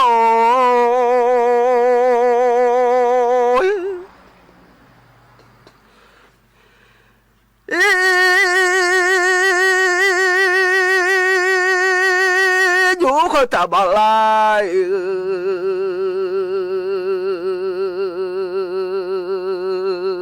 se pa la nga khoi te u ma te lia khoi du gu ga khoi chim ta sa lai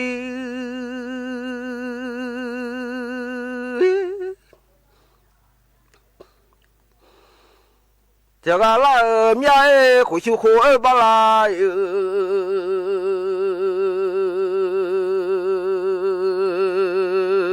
你可看哦回去来叫把浪灯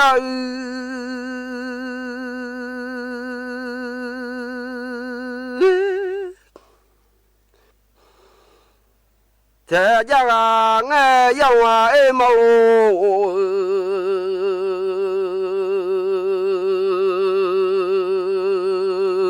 都拍卖，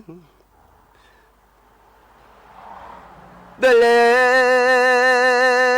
你看这小马路都拍，别把拉米来，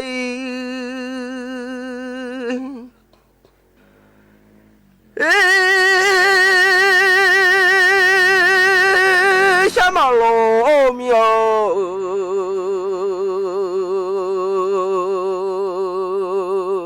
拜拜， bà lang ở ngà nhu khỏi chịu ta cha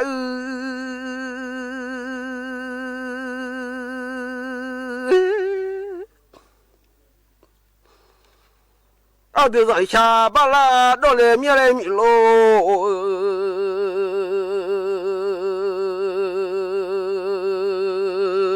khỏi ta chơi tôi thì la lối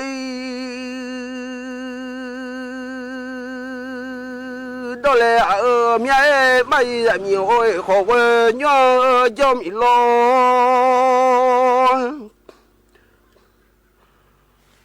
bay mình lo ấy khó quên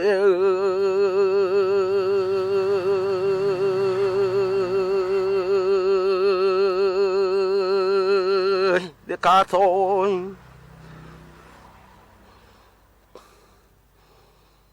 ô độ đưa ra nhị nói xa ba la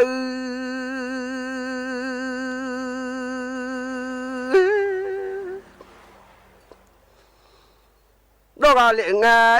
nó hai lệ mà đu nhau lo mì lô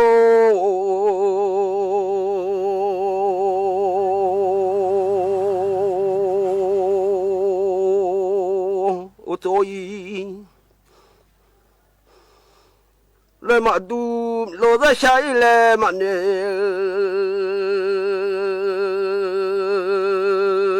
lệ nhà la lo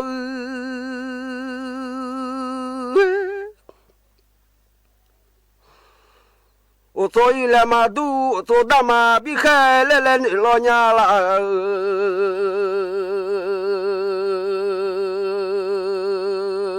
ra sai lệ mà nè lệ lo ra cha đam mà bị mẹ mà lấy nị nhà lo mấy mi ơi khó quá nhua giờ mi lo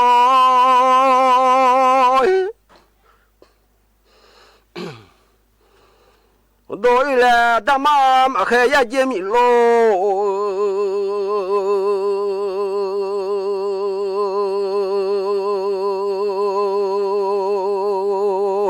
ô đa mà kha ra say ở đa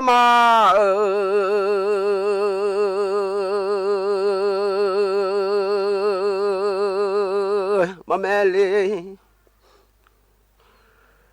là gì lo phép thu sao mò đỏ đà ra sao mò đỏ đà ra giờ lại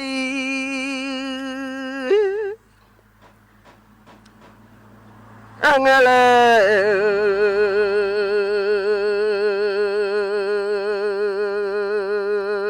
yang là nhị đi đa mà khai lại ngờ lại lo tổ đa mà khai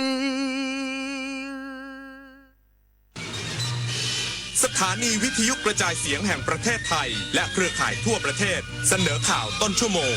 รู้เร็วรู้จริงเกาะติดทุกสถานการณ์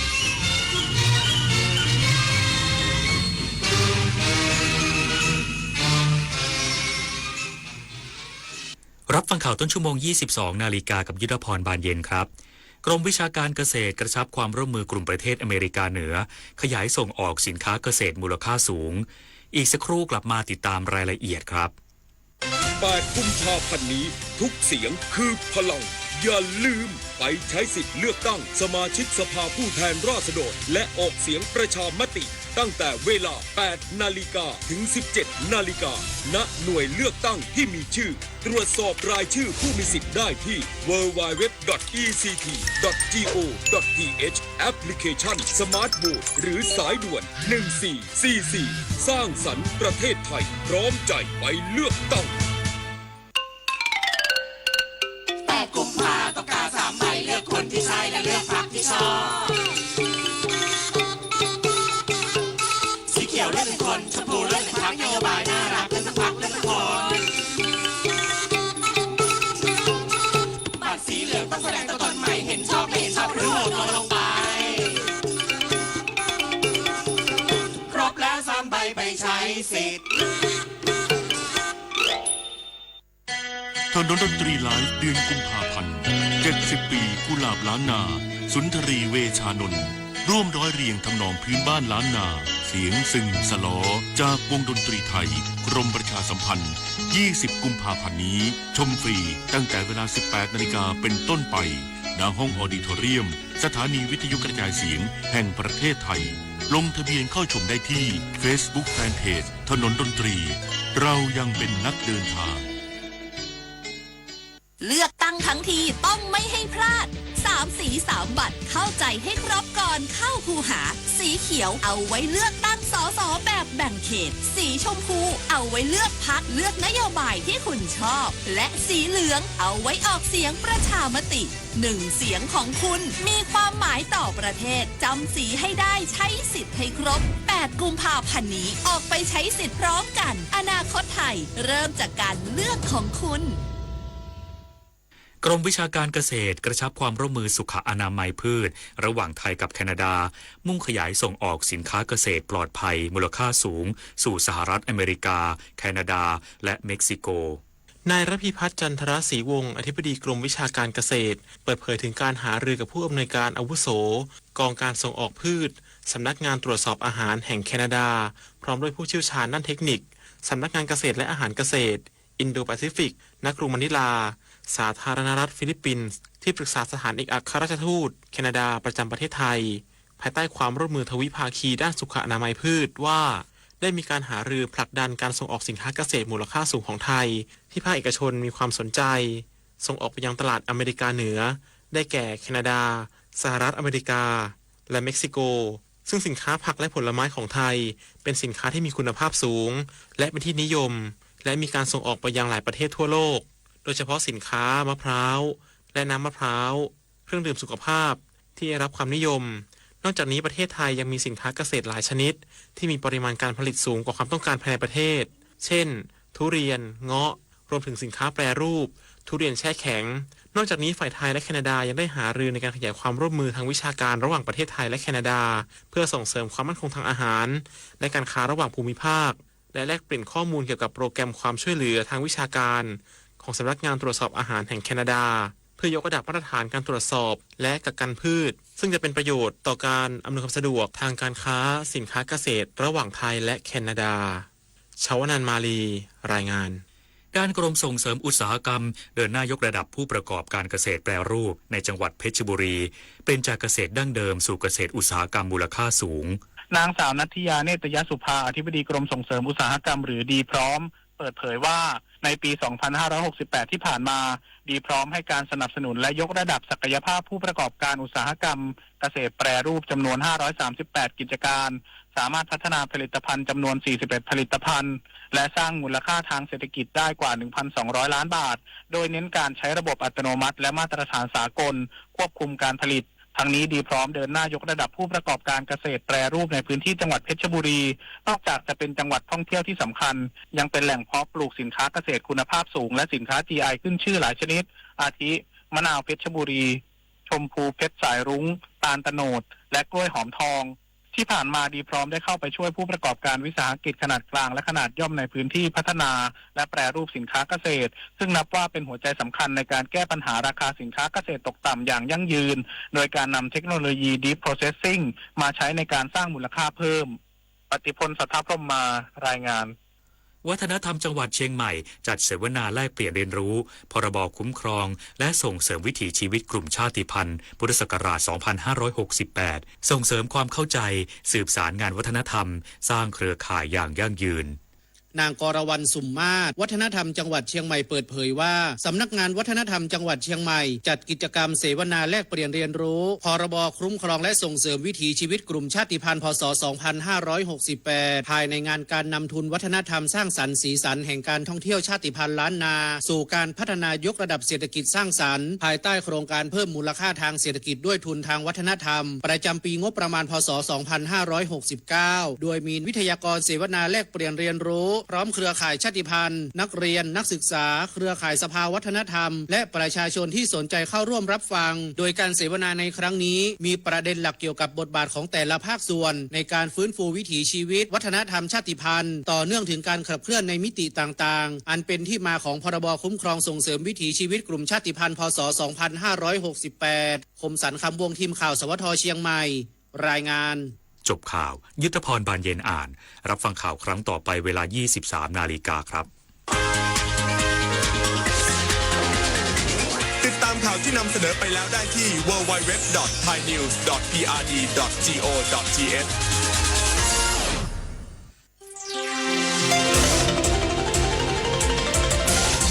วิทยุแห่งประเทศไทย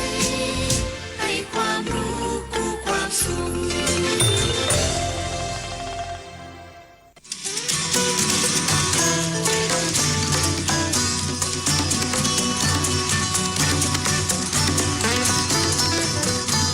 บนเส้นทางของถนนสายนี้เรามีบทเพลงเพื่อชีวิตดนตรีกวีศิลปะวิทยุแห่งประเทศไทย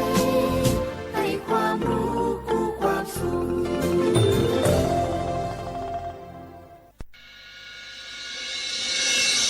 สถานีวิทยุกระจายเสียงแห่งประเทศไทยจังหวัดเชียงใหม่ AM 1476 กิโลเฮิรตซ์สถานีวิทยุภาคภาษาชาติพันธุ์แห่งเดียวในประเทศไทยที่มีความทันสมัยเชื่อถือได้สร้างอัตลักษณ์กลุ่มชาติพันธุ์สู่สากลเอาล่ะแก้วเคยสังเกตก็ในปฏิทินไทยมีวันสำคัญเกี่ยวกับสถาบันพระมหากษัตริย์อยู่เกือบทุกเดือนเลยนะแต่ก็นี่แต่กะก็อย่างเช่นเดือนมกราคมวันที่17วันป่อขุนรามคำแหงวันที่18วันสมเด็จพระนเรศวรมหาราชส่วนเดือนมีนาคมวันที่31วันพระบาทสมเด็จพระนางเกล้าเจ้าอยู่หัว2เมษายนวันคล้ายวันพระราชสมภพกรมสมเด็จพระเทพราช6เมษายนวันจักรี4พฤษภาคมวันชัดมงคล3มิถุนายนวันเฉลิมพระชนมพรรษาสมเด็จพระนางเจ้าพระบรมราชินีใช่วันที่28กรกฎาคมวันเฉลิมพระชนมพรรษาพระบาทสมเด็จพระเจ้าอยู่หัววันที่12สิงหาคมกับวันแม่แห่งชาติ24กันยายนวันมหิดลนี่เดือนตุลาคมก็มีวันสำคัญก็คือ13ตุลาวันคล้ายวันสวรรคตของในหลวงรัชกาลที่9วันที่21ตุลาวันคล้ายวันพระราชสมภพสมเด็จย่าและก็23ตุลาก็เป็นวันปิยมหาราชวันที่14พฤศจิกายนวันพระบิดาแห่งฝนหลวง25พฤศจิกายนวันวชิราวุธและก็วันสำคัญในเดือนธันวาคมคือวันที่5วันป่อแห่งชาติครับสังคมไทยเฮาให้ความสำคัญกับวันเหล่านี้คนไทยฮักและก็เทิดทูนสถาบันพระมหากษัตริย์เพราะสถาบันพระมหากษัตริย์อยู่คู่กับคนไทยมาอย่างยาวนานปรารถนาดีจากสำนักงานประชาสัมพันธ์ที่3กรมประชาสัมพันธ์ค่ะ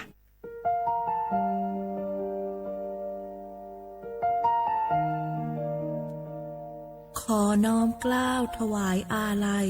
สมเด็จพระพันปีหลวงพระแม่แห่งแผ่นดินผู้ทรงเมตตาเหนือเกล้า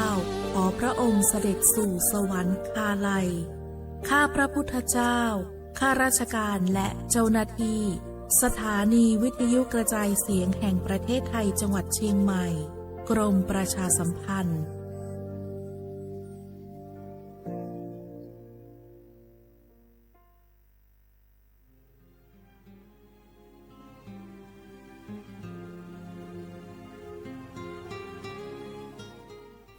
This is a moment of profound grief for the Kingdom of Thailand. The collective voices of Radio Thailand Chiang Mai, join the Thai nation in mourning the passing of our beloved Queen Martha, Her Majesty Queen Sirikit. Her life was a testament to the unwavering service, grace,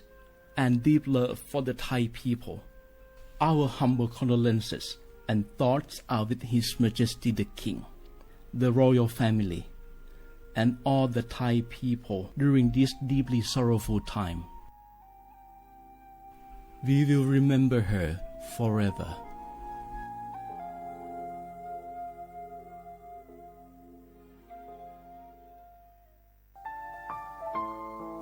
เฮาข้าพี่น้องเจ้าคือไตมีตั้งหม่องเจออันเจ้านางหอคำสมเด็จพระนางเจ้าสิริกิติ์พระบรมราชินีนาถ พระบรมราชชนนีพันปีหลวงเลยเข้าสวนหมักหักคำนนเพกว่าย้อนสู้เก่าตึงปันเฮาวิเย็นขวัญเงาเจ้าเฮาขาหอดถึงตีสุคติกัดเย็นเสกำเฮาขาพี่น้องก้นคือไต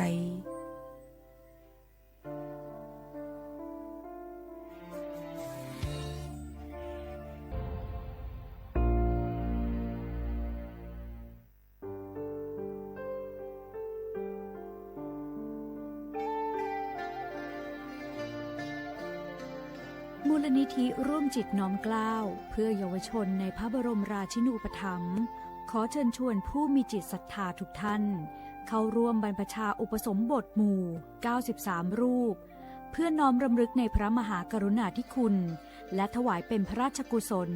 แด่สมเด็จพระนางเจ้าสิริกิติ์พระบรมราชินีนาถพระบรมราชชนนีพันปีหลวงผู้ทรงพระคุณอันประเสริฐองค์พระบรมราชินูปถัมภ์มูลนิธิร่วมจิตน้อมเกล้าเพื่อเยาวชนจึงขอเชิญชวนบุคคลที่มีอายุ20ปีขึ้นไปร่วมอุปสมบทหมู่ระหว่างวันที่27กุมภาพันธ์ถึง9มีนาคม2569ณ วัดเทพประธานอธิพรอำเภอสอยดาวจังหวัดจันทบุรีทั้งนี้รับสมัครตั้งแต่วันที่19ธันวาคม2568ถึง31มกราคม2569โดยไม่มีค่าใช้จ่ายหรือร่วมบริจาคสนับสนุนในโครงการได้ที่ชื่อบัญชีมูลนิธิร่วมจิตน้อมเกล้าเพื่อเยาวชนธนาคารไทยพาณิชย์เลขบัญชี404-204-2266สอบถามเพิ่มเติมได้ที่มูลนิธิร่วมจิตน้อมเกล้าโทร08-04-24-2439และ08-5114-8900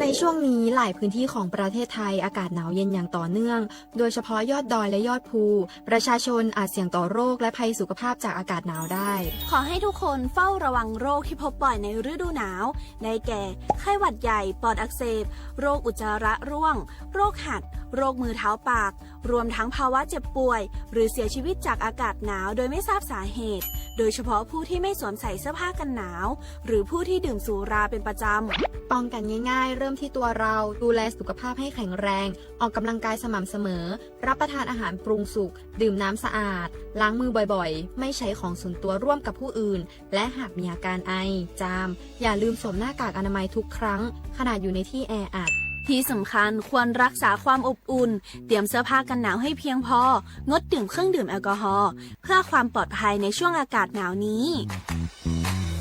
ดูแลสุขภาพให้แข็งแรงตลอดช่วงฤดูหนาวนี้กันด้วยนะคะด้วยความปรารถนาดีจากสำนักงานประชาสัมพันธ์ที่3กรมประชาสัมพันธ์จากศาลากลางจังหวัดน่านหลังเก่าพัฒนาสู่การเป็นศูนย์การเรียนรู้นันทศิษย์ป่าคารโดยมูลนิธิรักป่าน่านนับเป็นพระมหากรุณาธิคุณที่สมเด็จพระกนิษฐาธิราชเจ้ากรมสมเด็จพระเทพรัตนราชสุดาสยามบรมราชกุมารีได้พระราชทานนามนันทศิษย์ป่าคารอันหมายถึงอาคารแห่งความรู้ทุกแขนงของจังหวัดน่านภายในประกอบด้วยห้องนิทรรศการเฉลิมพระเกียรติรัชกาลที่9แสดงพระราชประวัติและพระราชกรณียกิจของพระผู้ทรงเป็นพลังแห่งแผ่นดินและต้นแบบของความเพียรรถพระที่นั่งอนุสรณ์แห่งการเสด็จเยี่ยมราษฎรในถิ่นทุรกันดารทั่วทุกภูมิภาคของไทยพิพิธภัณฑ์ศาลากลางจังหวัดน่านความทรงจำของอาคารหลังเก่าและการอนุรักษ์สิ่งสำคัญของเมืองน่านเทคโนโลยีกับมนุษย์จุดประกายความคิดสร้างสรรค์สู่การสร้างนวัตกรรมในอนาคตน่านซิมูเลชันแนวทางจัดการขยะที่ยั่งยืนเพื่อตระหนักถึงผลกระทบต่อสังคมเศรษฐกิจและสิ่งแวดล้อมห้องสมบัติน่านย้อนรอยสู่อดีตและความรุ่งเรืองของนครน่านผ่านเงินตราเครื่องเงินและผ้าทองเปิดให้เข้าชมฟรีไม่มีค่าใช้จ่ายตั้งแต่เวลา 9 นาฬิกาถึง 17 นาฬิกาหยุดทุกวันจันทร์และวันนักขัตฤกษ์มาร่วมอนุรักษ์สืบสานสร้างสรรค์ศิลปะวัฒนธรรมและวิทยาศาสตร์ของเมืองน่านคุณค่าที่น่าภาคภูมิใจ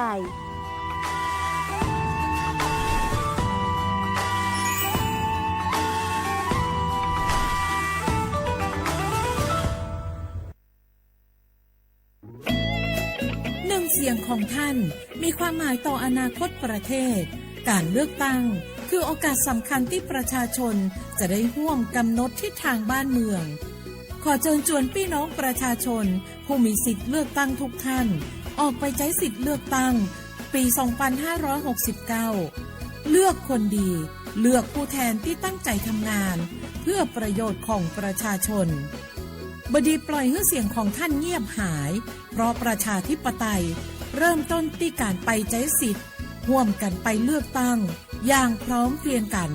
วันอาทิตย์ที่ 8 กุมภาพันธ์ 2569 8 โมงเช้าถึง 5 โมงแลง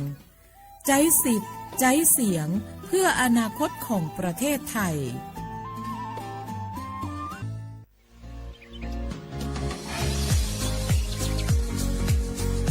จ้อมหนังเปิงมติครม.มือวันที่29เดือนธันวาคม25ปากไป67เฮาฮิปเน็ตแกลิดปัญหาสถานะและสัญชาติคนอันอยู่ตั้งเมืองจึงไทย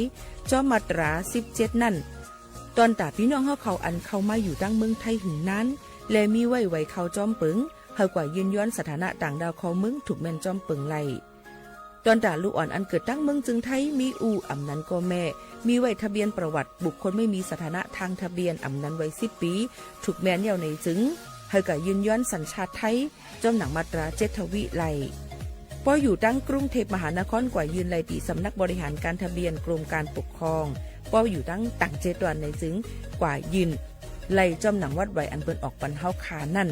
เข้าย้ำเหตุการณ์จอมหนังหลวงปองจึงต่อพอถึงวันที่29เดือน6 25ปากไป69ค่ะ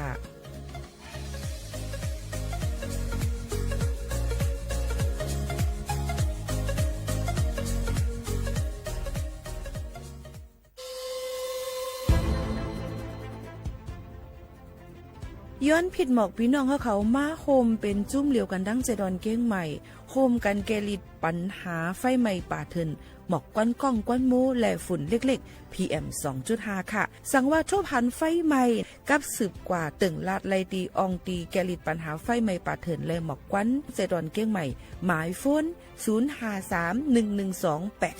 0531128808ในค่ะเจดอนเก้งใหม่ค่ะออกปักเปิงหมายมีเฮกังแกลิดปัญหาหมอกควันกล้องควันโมและฝุ่นเล็กๆ PM 2.5 เนื้อปืนตีเหลออันอ่ำไลคว้างเฮาเผาผ่านมาดีแอปพลิเคชันไฟดีห้ามเผากำเร็วในนั้นค่ะอย่าไปเผาล้าอ่ำว่าได้เป็นตีกลางปางอองตี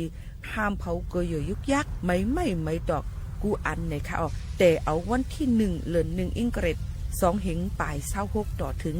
วันที่31เดือน5 2เหงปลาย26ในผู้เหลอเผอเฮ็ดผิดปักเปิงเตญาตัวตามตั้งผิดจำหนังปักเปิงหมายมีกำเหลวในนั้นค่ะเลยตั้งมุมมองไฮลีเซห้องการฐานฐานะก่อกับสืบเจดอนเก้งใหม่มาโฮมเป็นจุ่มเหลวกันดั้งเจดอนเก้งใหม่โฮมกันรักษาสภาวะฟิงตื้นเป็นเฮ็ดให้จันล้มถวยเจออันลีต้องฟ้าเสียนเสออ่ำมีหมอกกวนกองกวนโม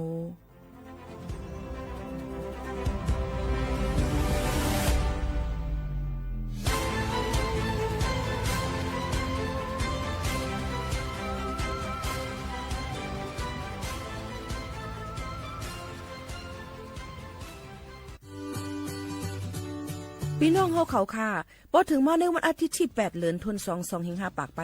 69พี่น้องเฮาเขาจะเจออันเลยเป็นเจอเคอไทยสัญชาติไทยเย้าอย่าไปลืมก่อยหย่อนเนแคบกลางเจอกว่าเลือกตั้งอองตีมีจือเฮาขานั่นในค่ะข้าวย่ำ8 โมงกลางในต่อถึง5 โมงไว้วันค่ะคักตอนง่ายๆค่ะเดเจอวัดไว้กับตัวอันเดียวกุ้ยก้นอันมีสุนตาเดกว่าหย่อนในแคบกลางเจอเตเลยวัดไว้หย่อนในแคบกลางใจอยู่3ไว้3สีจ้อมกันในค่ะสีเขียวเตเป็นวัดไว้เลือกตั้งสสแบบแบ่งเขตเลือกตั้งค่ะสีของเตเป็นไว้เลือกตั้งสสแบบบัญชีรายชื่อและสีเหลืองเตเป็นไว้ออกเสียงประชามติแก้ไขรัฐธรรมนูญในค่ะออกกว่าใจสุนในสุนเป็นตาอนาคตตั้งนาอันฮอกคาเลือกไว้ลอยมือตัวเจ้าเก่าอย่าลืมกว่าเลือกตั้งกันค่ะนะ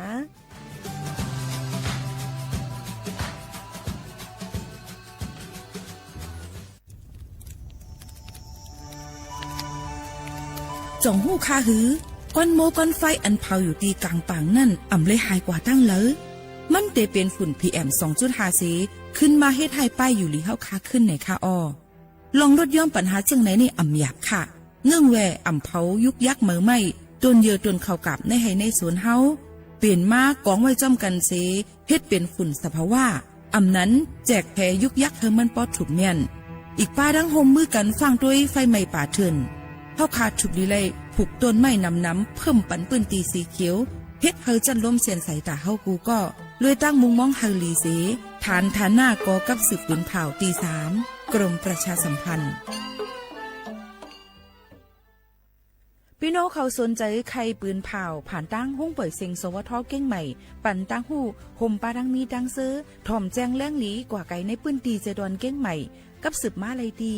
สวทเก้งใหม่หมายฝน053-276-068และ09224688ต้องหักในมันน้ำตายไหลไหลปีไหลวันนับว่าขอความในปนสดเยาหายกว่าก็เพื่อว่าตามหากันเกินมันอยู่ตามเธอนั้นเอาละแต่เป็นอยู่จางเขเมา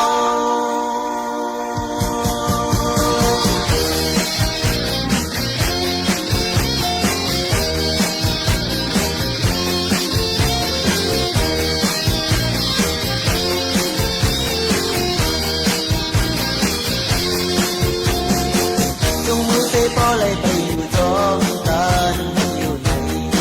โนลัดความสังแทนจึงอกเสพอเลยนั่งอยู่เห็นกันอยู่ในโนลัดความสังแทนลองหักในมันน้ำตายไหลที่ไหลวันน้ำหวานขอความในปนสุดเยาหายกว่าก็คือว่าดังหักกันคือมันตามเธอนั้นเอาละเด็ดที่อยู่จางเขียนเมาพอเลยให้อยู่เนื้อดาอยู่ในทำโลลันความสังแทนเสียงหุ่นก็พอเลยมีอยู่เนื้ออยู่ในทำโลลันความสังแทนเราหักในมันน้ำตายไหลที่ไหลวันน้ำหวานขอความในปนศพเยาหายกว่าก็เพื่อว่าดังหักกันคือมันตามเธอนั้นเอาลัดเด็ดติดอยู่จางเขียนม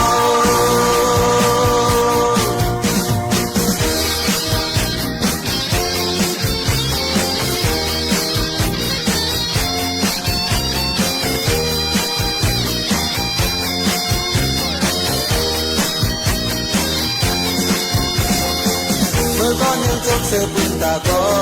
หนึ่งหักอยู่ในโนลัดความสังแทน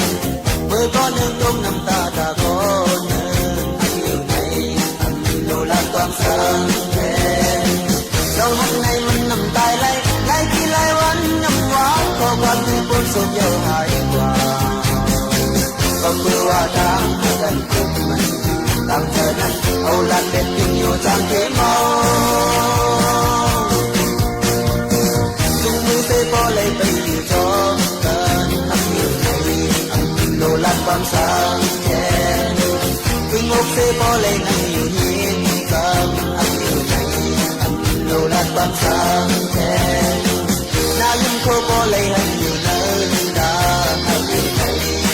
โลลัดความสังแทนเสียงหุ่นโคพอเลยยิ้มอยู่ในหูให้อยู่ในโลลัดความสังแทนเมื่อก้อนหนึ่งจงเสือเป็นตาก้อนหนึ่งให้อยู่ใน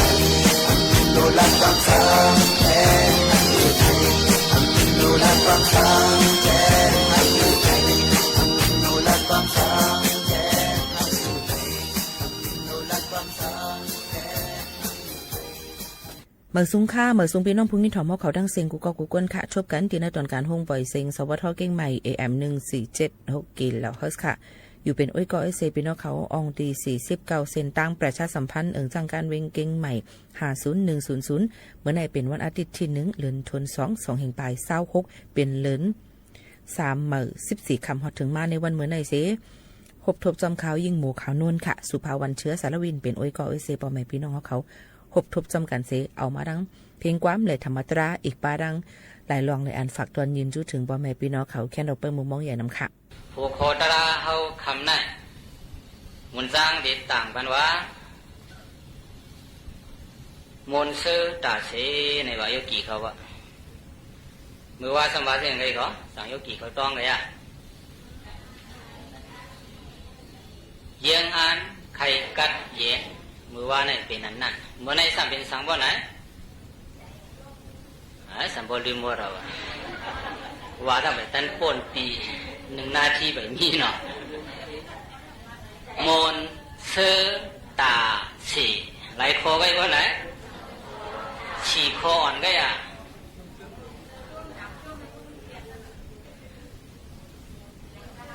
มวนก็มวนเสก็เสบ่ปอกเดียวไปห้าบ่ไหนตาฉีวะน่ะเลยอันนี้โยกีเขาอ่อนกันมาเข้าปางตราเนี่ยสังเสว่าปัญจีมันบ่ไหนถึงไหนปางตรา10 วันไหนที่ได้ต่างกันว่าปางปอยมวนเสือตาสีวะนายโยกีขนาดจังมวนเสือโยกีเขาวันกันมานั่งไหนนายโยกีเขามวนเสือมวนก็มวนมวนก็มวนนายโยกีขนาดใช่ไหม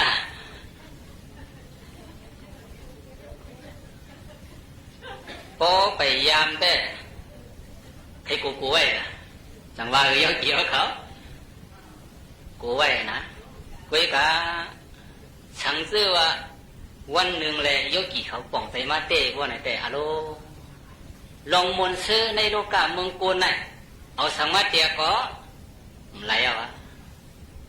อันเต็มมนใจที่สุดในโลกาเมืองกูน่ะแต่ที่เป็นสังว่าไหนที่เป็นอันโยกีเขาคัดใจเหตุการณ์อยู่มือเดียวน่ะนายโยกีเขาน่ะอันนี้เป็นพลัดไว้ละพวกนายโจไปกว่าปืนกวางกวางมันไหนใครกัดปืนแก่เกียบนิดหนึ่งซึ่งคือพระเป็นเจ้าหน้ากำนำในหมาหน้าใหญ่นะโยกีเขาใครรู้นะซึ่งคือพระเป็นเจ้าหน้าซึ่งคือสากีหวังว่าไหนลูกโยกีเขาสั่งยามเย็นเนี่ยหมาหน้าใหญ่น่ะเจอเทียนสูงน่ะโตโตตันตันให้เขาตุ้ยนาเกินไปซึ่งคือพระเป็นเจ้าในตันนั่นไว้สีพระเป็นเจ้าเป็นพระมายาวแน่ๆเท่าหลัดเก็บมันนะเมื่อพระเป็นเจ้าไร3 ว่านั่นโปพระเป็นเจ้าอายุจำเปียชิบในใดใจคุ้นกับปังพระเป็นเจ้า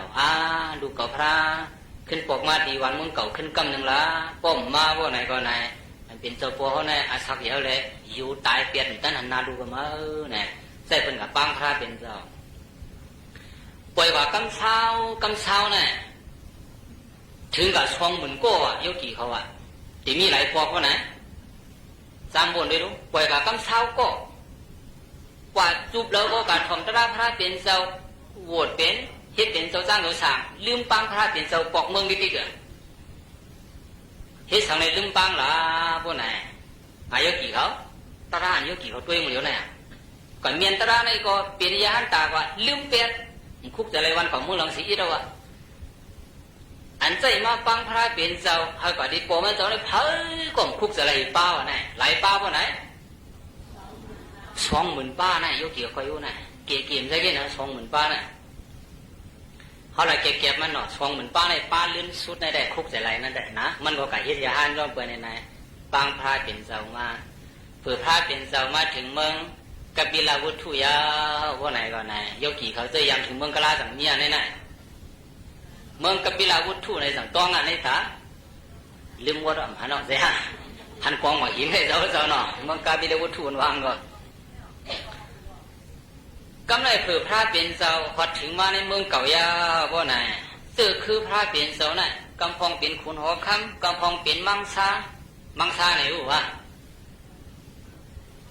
จะผ่าใจน่ะนะเนาะพวกขุนหอคำตายกับว่าไหนก็อันที่เตี้ยนขุนหอคำนั่นเป็นห้องวะ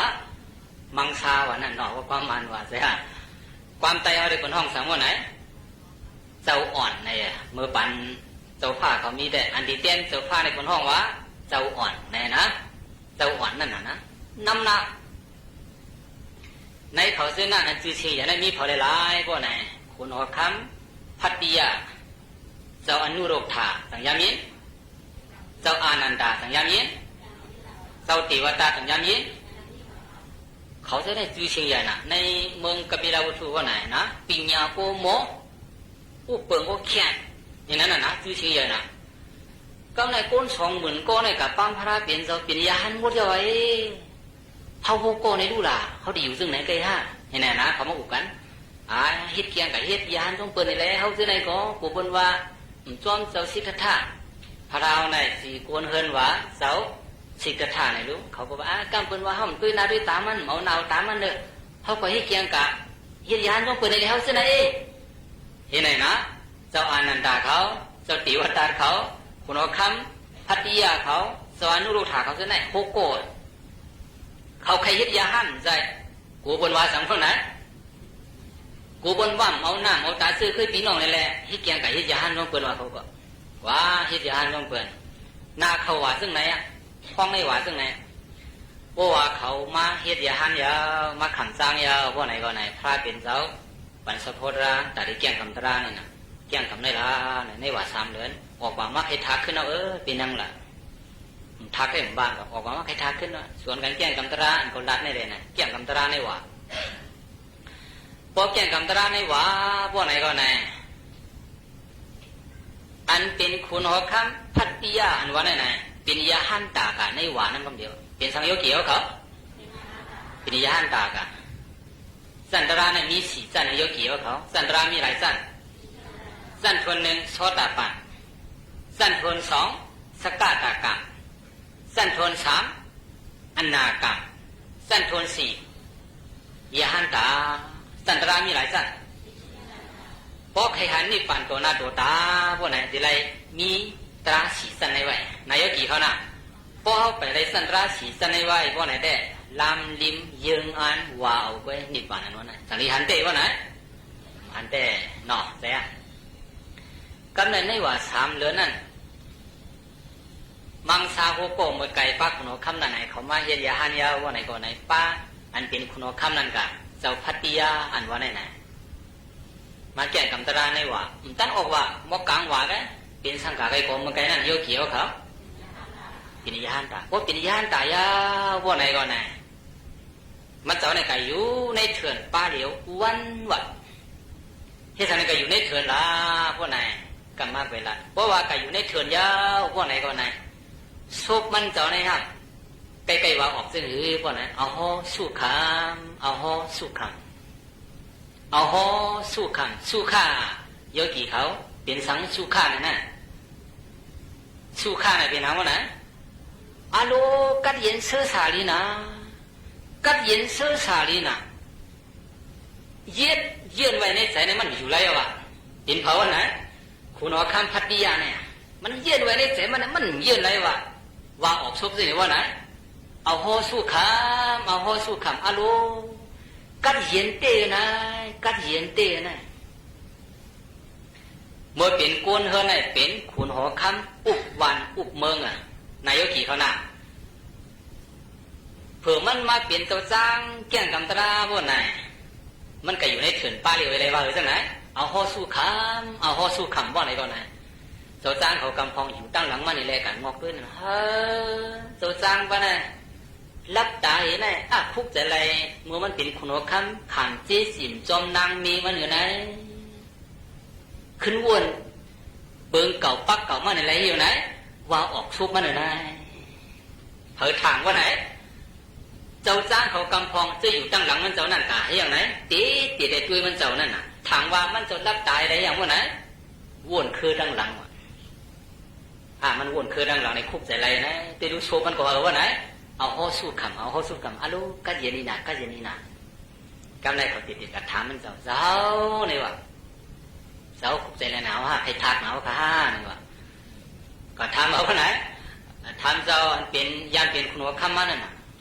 ใจขาคุกใจไรเจ๊จิ๋มคุณหัวคำอะไรขาว่ากัดเย็นหนักคำบ้าขาด้วยดีแล้วว่าไหนตุยตราในตู่ขาในแหละ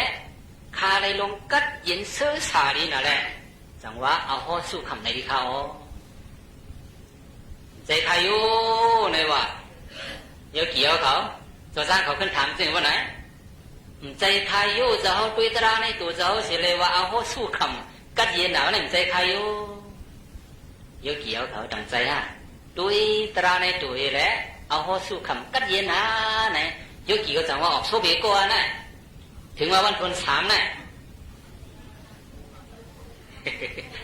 ไว้รู้ก่อนนายกี่เขาหน่อยสิฮะไว้รู้ก่อนที่ว่าก็หนึ่งวันหนึ่งมานะตัวเด็กถึงว่าสามมันก็เลยเขาก็ไปฮัดวัดเต้นหน่อยกี่เขาหน่อยสิฮะเอาฮอตตุกขังในก็โยกี่เขาฮะกำไนเขาขึ้นทางอ่ะเจ้าผมใจใครอยู่ในว่าเจ้าคุกจะอะไรเพราะว่าคุณเอาข้ามไปเลยเจ้าขึ้นว่นกาสมยงเปลี่ยนจึงป้องมันเขาวางอยู่ใจขาดวิตราในตัวเขาอะไรขาดชื่อไหนเขาวาที่เขาเนี่ยมือข้าเป็นคุณเอาข้ามอยู่ในหางในหัวไหนเจอได้ใครเอาจีสิคุณเอาข้ามจึงเจ้าเขาคุณเอาเยอะหนาด้วยนะอุ้ยว่าขาเนี่ยเลยกูเลยเฮดอะสีขาในว่าอยู่ที่หัวที่หางที่หัวไหนเนี่ยตาอาชาขาดีมีไหนขาเลยไปกุนไปตาไปอาชาขาในว่า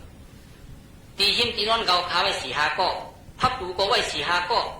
นอกพับดูจอมโหก็เอากองเอากังไปแทงเหมือนเขามองคันว่าน้ำรับเหมือนข้าในว่าอยู่ที่หัวดีในหางในหัวนั่นกอบนั่นแหละเมื่อใครอยู่ที่หัวดีดีไหมเปิดตุ้ยขาเก้เปิดถังว่าจีสิมขาใหญ่นี่ว่าจีเต็มมันได้มองคันว่าน้ำรับเหมือนข้าเพราะว่าไหนเกี่ยวเขามุนจ้างอันยานเป็นหัวคำในมันลัดในมุนจ้างเขาที่ไหนเผื่อข้ามาเป็นมุนจ้างยาวข้ามาแก่งกำตราเลยข้าป่องเสตรามาโมเหลียวในแดดลองกัดเย็นในโลกาเมืองกุลน่ะไอจองวะมันมีตีในถูในใจข้าอันว่าในข้าป่องใจผู้เตียนในดีน่ะแหละข้ามอยู่แหละจังว่าออกมาที่ชบข้าในยาเดี๋ยวเกี่ยวเขาจังใจยากกว้างคนไหนฮะอยู่ในโลกาเมืองกุลในอัมมีหนังหือตีมีคัดใจเฮ็ดคัดใจหาจังใจเยอะเกี่ยวเขาพอมีมายาว่าไหนจังมันซื้อนะฮะเยอะเกี่ยวเขาว่าซื้อเตก็ซื้ออยู่กำพองกุ้ยเตว่าอันมีมานั่นจังไรไม่เสียจอมันฮะเสียงคนรอเขาในโยเกี่ยวเขาจะไหนขึ้นวนกะดีหอดีขึ้นดีสิแหละอันนั้นไม่ใส่เอ็นว่าไหนจังป้าในเขาจะไหนพอมีกองโยกมาเดียวขาได้ไม่ใส่ขาอันว่างโยมีอยู่โยมฮัลลาในกันก็โยมันจังขังได้เนาะเมื่อปังตราพอกัน30 ปีนู่นนะที่ปังตราไหนว่าไหนติ๊กมาเฮ็ดปังตราที่ไหนอยู่ตีเคลื่อนหนึ่งงามนางไพ่ไม่ในก็หัวโยกเกี่ยวเขาต่างยามยินไปน่ะฮะออกกำว่าบุญลักขึ้นเฮิรนว่าไหนวะเพราะซึ่งในสิ่งว่าไหนโยกเกี่ยวเขาต้องมีพาเป็นไรอ่ะเอาว่าละเขาได้กับพิการตราไปจังว่าการโลกาเมืองกุลในว่าไหนซัมบาเขาถามว่ามันกัดสีตาไหนก็ลองไม่ไหนเป็นไว้เอาไหนเป็นจับอยู่กุฏินายโยกี่เขาน่ะลองไม่ลองเหลือในจับกุฏิจังจับโยกี่เขาสาดีว่ามันโยกี่เขาก็หาเงินไหลมา100น่ะโยกี่เขาหาเงินไหลมากันหาเงินไหลมา100หยิบมาในมือใส่ในท้องไว้มันตั้งในใจมันหายกว่าพวกไหนโยกี่เขาดีโซมาดีไม่โซมาไม่ซ้อมกาหรือว่านะไม่ซ้อมอันมี100นั่นน่ะจังใจโยกี่เขาไหนน่ะโยหายเต็มหายกับสีดังนิ้วมาใจเดียวว่าอันสีมาใจนั่นโอ้ฉันตั้งใจสัมภาษณ์กับเป็นสัมภาษณ์กับเป็นแทงพวกไหนดูโยกี่เขาเป็นอยู่แทงพวกไหนโอ้ซ้ำเอาแทงคิดกันแทงเขานั่นก็เขาสีมาตาเขาวันไหนบอกกับใจยังล่ะต้องคิดกันว่าไหนมันจ้างใครวะนะใครว่าสังก็ไหนการโลกาโลกีในบอกว่ามันมีอันไหมอันเลือดจ้องกูตีกูตังยานายโยกีเขาน่ะก็ว่านั้นนายสุโยกีเขาอันกันคัดใจมากเขาบังตรา10 มื้อ10 วันไหนมันจ้างใครต่างกันวะอันโยกีเขาคัดใจเหตุการณ์อยู่มือเดียวไหนมนเสือมันใครว่าใครเขาโคตรร่างมนเสือตาสีอันไหนอะโยกีเขานะตีเปลี่ยนอันไหนอะตีช่วยแทนมันโยกีเขาตีมวนซื้อตาเสียนะพอโยกีเขาป่องใจกว่าดีว่าไหนกันนายโยกีเขานะพอโยกีเขาป่องใจกว่าดีเลยเฮ็ดบางตา10 วันก็หลวงเขาบอกกันนั่งเอากู้สูมันก็เยอะกว่ากันนั่งมาสังโยกีเขากันนั่งเอากู้สูมันก็เยอะกว่าว่าไหนก็มือนังได้ไรกู้สูมันปปกับก็เป็นนักว่าไหนกูเหมือนเป็นซึ่งนั้นกันตรงว่าบางตา10 วันไหนพระเป็นเจ้าก็รับไว้ว่าเป็นดองกัดเย็นซื่อสารในโลกาเมืองกุลที่ได้ว่าเขาก็ได้คัดใจเขามันไรนะมีว่าซึ่งนั้นโยกี่เขา กึ่งนี้เปลี่ยนอะไรซึ่งไหนนั่นดูเปลี่ยนนั่นไหนว่าสิมันแต่ว่าในตราพระเปลี่ยนเจ้าตั้งหมดตั้งเสียงไหนอันนี้มาสวยเทียมปันเท่าหมาหูใจเท่ากัดเย็นกูขิงกูยำไหนเปลี่ยนตราอันเลยว่าไหนเปลี่ยนตราสติคอเหลียวไปเยอะเกี่ยวเขาเยอะเกี่ยวเขาจำได้ที่รู้เปลี่ยนสังว่าไหนสติคอเหลียวไปนายกี่เขาน่ะสติในสังป่องสังว่าไหนคุกใจไรกูขิงกูยำนั่นห้องวะสตินายกี่เขาน่ะคุกใจไรกูขิงกูยำนั่นห้องวะสังว่าไหนสติอ่ะ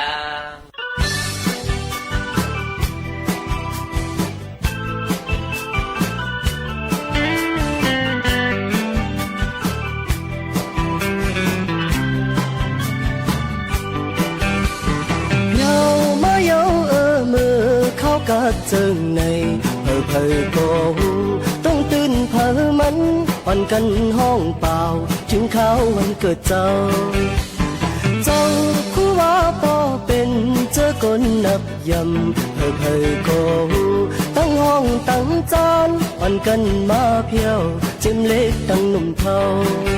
มองกองตั้งแสงมองซ้อนให้มองปึ้งมองมอนอ่ำหายเจอให้จัดแสงบางเจอหมอสันบางเผากาโตเจอก็หมอครับพี่น้องไตลอยตั้งหนุ่มเจมเทาอ่อนกันมาเพียวเป็นวันเกิดเจ้าเฮา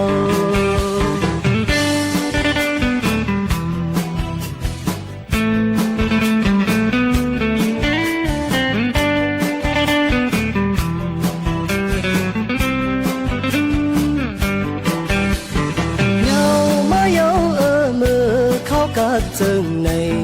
เพอโกหูต้องตื่นเพอมันอ่อนกันห้องเปล่าถึงเขาวันเกิดเจ้าคู่ว่าปอเป็นเจอคนนับยำเพอโกหูตั้งห้องตั้งจานอ่อนกันมาเพียวเจมเล็กตั้งหนุ่มเทามองกองตั้งแสงมองซ้อนให้มองปึ้งมองมอนอ่ำหายเจอให้จัดแสงบางเจอหมอสันบางเผากาโตเจอก็หมอครับพี่น้องไตลอยตั้งหนุ่มเจมเทาอ่อนกันมาเพียวเป็นวันเกิดเจ้าเฮา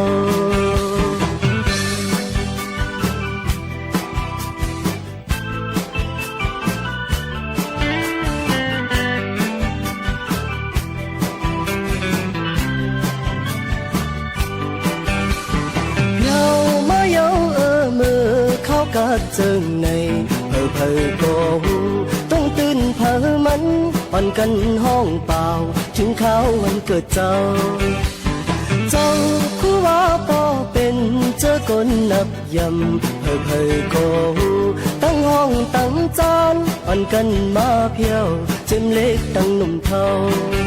มองกองตั้งแสงมองซ้อนให้มองปึ้งมองมอนอ่ำหายเจอให้จัดแสงบางเจอหมอสันบางเผากาโต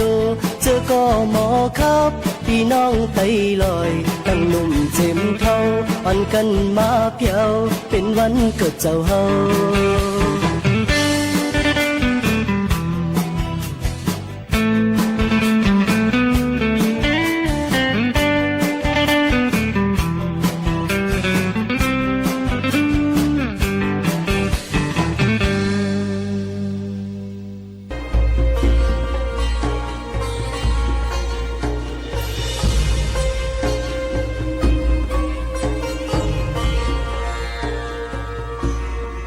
สั่งว่าก้นเท่าตาได้กินข้าวโพสันยังเยียงเข้าเมียงเปื้อนเย้ามือเจ้ายำขาต้นตาขึ้นเลยไหนหยาบยากนำเยอะ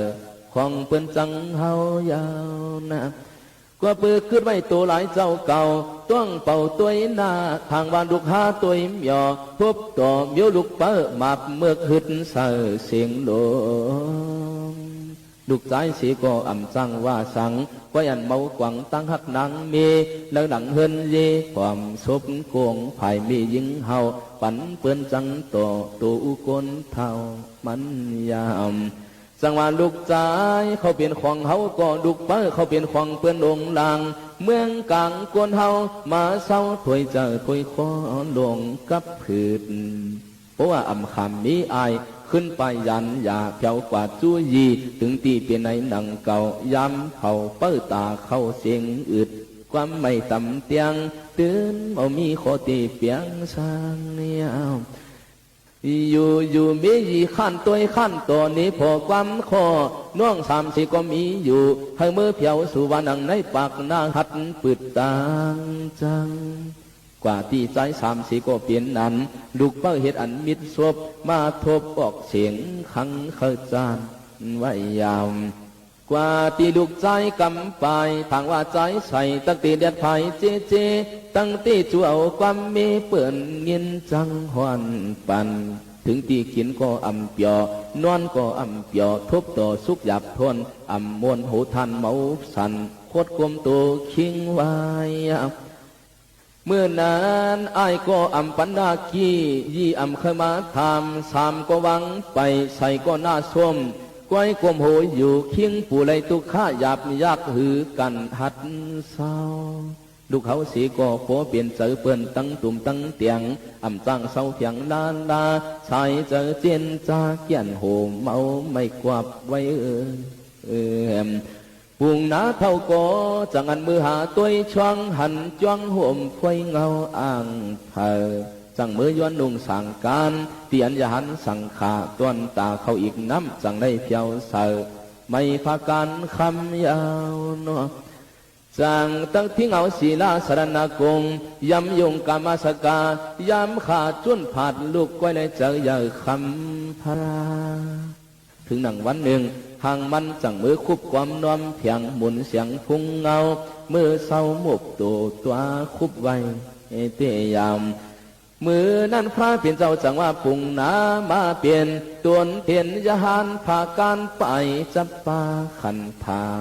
เฮ็ดสังอ่อนตั้งปีอยู่กำในหนังหูยอมทนอำมวนซื้อสว่างจำต่างเปียหมอกไข่สีชามีกระสังจ้องได้ว่ามือนั้นปุ่งนาจังหวัดเจ้าที่ขายาวปุ่งพุงกาที่ขานอกว่ามีลูกเมาปวงอำเคอขึงสองเลี้ยงโตโปจังหน้าโมลึบกายานพระเปลี่ยนเจ้าจังว่าโปนันตาอันสวนเอากัดทาตีอันคิงเก่าขึ้นเอามือหอความอันเนอเจอเนอคอหมอกลายปานท่วมมาดย้ำปุ่งนาหอดมาเจียนเปลี่ยนปริกษาดนั่นน้ำเมื่อนั้นห่างมันจวมเอาใส่เท่าความพระขึ้นเปียเมาลอยยานเจอเท่าอีกนมที่เนอปริกษาดควรเมืองอยู่เปลี่ยนหมู่คึกย่าห่างมันมือเปียเนมหมอกเอาออกว่าจะก้ากลุ่มทนจีจมเพอก็ตุงเงียนไว้ว่าอันดุกล้างเฮาไหนอันเฮาหักไว้เจียมือวันกวนเขาอำโมสวนเจอเข้ามาเท่าป้อตันหมูเท่ามาเท่าออกเหอยินมือเย้าอิ่มจานไกวกลมตึกยานเท่ามาไม่สักเต้าเฮาในไกวเย้าข้ามน้ำเสียก็มันหูตีดึกตีเตือนตีเตี่ยมตีสงรับสิ่งเสียก็มันจุงเฮาจวมเฮ็ดในกึกความเสือความหวานปืดปากเตยามกำนั้นปุ่งนาตั้งหลายก็หอยใส่เลี้ยงตันหัวลุกมันอำเคยดูหันปันกินดุมลากูวันปานดึบออกเขาจังว่าอันเจอคือปุ่งนาเฮาในเจออันกินอำมวยพวมีศีลแลอำเคยเลี้ยงอำเคยตัวนั่นตามตายมันเนียนป้าซื้อนาคนเขาคนออกวันหูตุงเงียนเตยเมื่อนั้นลูกใจปุ่งนาสีก็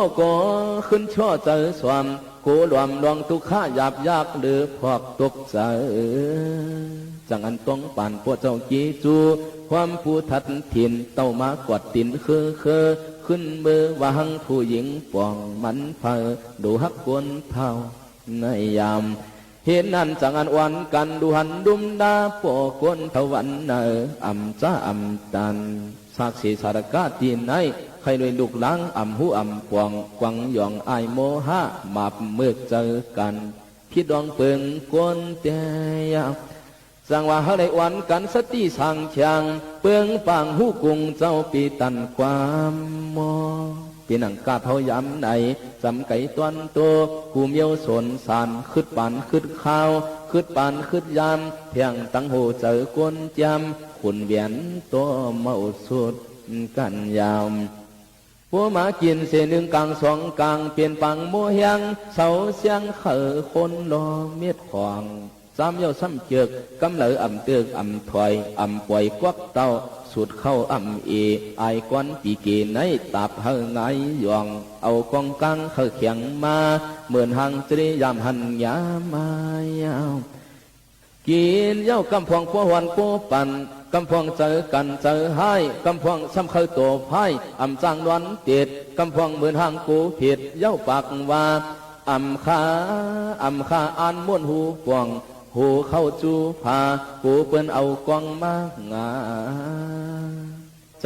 อ๋อค่ะเฮาขามายินถ่อมด้วยลองป้ายหันอิดอีกันก่อนในค่ะห้างเครื่องแม่ลีโดเจ้าเก่าฮื้อหล่าในป้อไก่ห้างลีเปื้อขนก้นห้างลีเปื้อเฮ็ดทางค่ะเลยเนาะผู้เลยไผยองไผอ้ำก็ฮู้กาเดเลยเกียกใจอยู่ค่ะฟิงตึงเป็นก้นเฮาขาในเผยก็ใครถ่อมใครยินขอความยองยอก้อยเผยก็อำใครถ่อมใครยินขอความจีนเนกันค่ะก้อยกาฟิงยามก้นซ้ำหมอลัดขอความจีนเนเซนเนไผผายเนียนค่ะอำสุลาลีลาดความยองยอต่อกันในตึ้นเป็นตั้งยามและสภาวะก้นผู้ทุจีนเขาเยาค่ะสังเจอว่าหู้ลองสภาวะก้นเสแม่ลีปันไหลลองตั้งยำอันคุยแต้มยอกเจอในเดเป็นมาผู้ลักแหลมผู้อ่องเบะผู้ลือหงอยู่อ่ำห้างค่ะลองว่าแม่ลีตั้งยำก้นลองจ้างตั้งกำก้นในค่ะลาดง่ายเสตาเฮ็ดหยาบเตค่ะนะตั้งยำอันจับเปียนมอนเถอไว้นั่นอ่ำห่อนแม่เลยง่ายในค่ะตั้งยำอันลือหึงมาจับเปียน